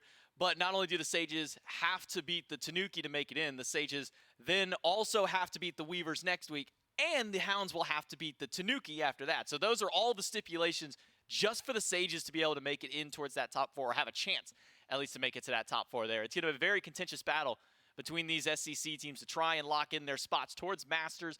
EU is also still in a very similar position. I mean, we saw all these teams around that like 2-2 barrier at that point. It's very close right now in the SEC, Charlie. I mean, I just thought about it once you brought that up, how close the SEC is. So now we get to see them. I mean, not just yet. It's a little bit on the horizon, but we'll get to see how they're able to compete against some of these SPL teams as well. Will they be able to meet them halfway and see how much they can compete against that higher level of competition? It's going to be very interesting, and so we're going to have to wait and see. If you haven't been watching the SEC, you better be tuning in now. Yeah, for sure. I mean, this has been one of our tightest matchups for SEC over anything else out here. It's been a very fun start of the phase so far. I have to say I'm very impressed with the teams that we've had coming through here. Some of the lesser-known names have been able to at least keep things going, and more than anything, it's been just these top teams, not necessarily kind of failing to impress here, but these top teams even showing that they can bleed out here. We still got one more set to go for you guys. That one's going to be coming up right after this break, so stick around and stay tuned.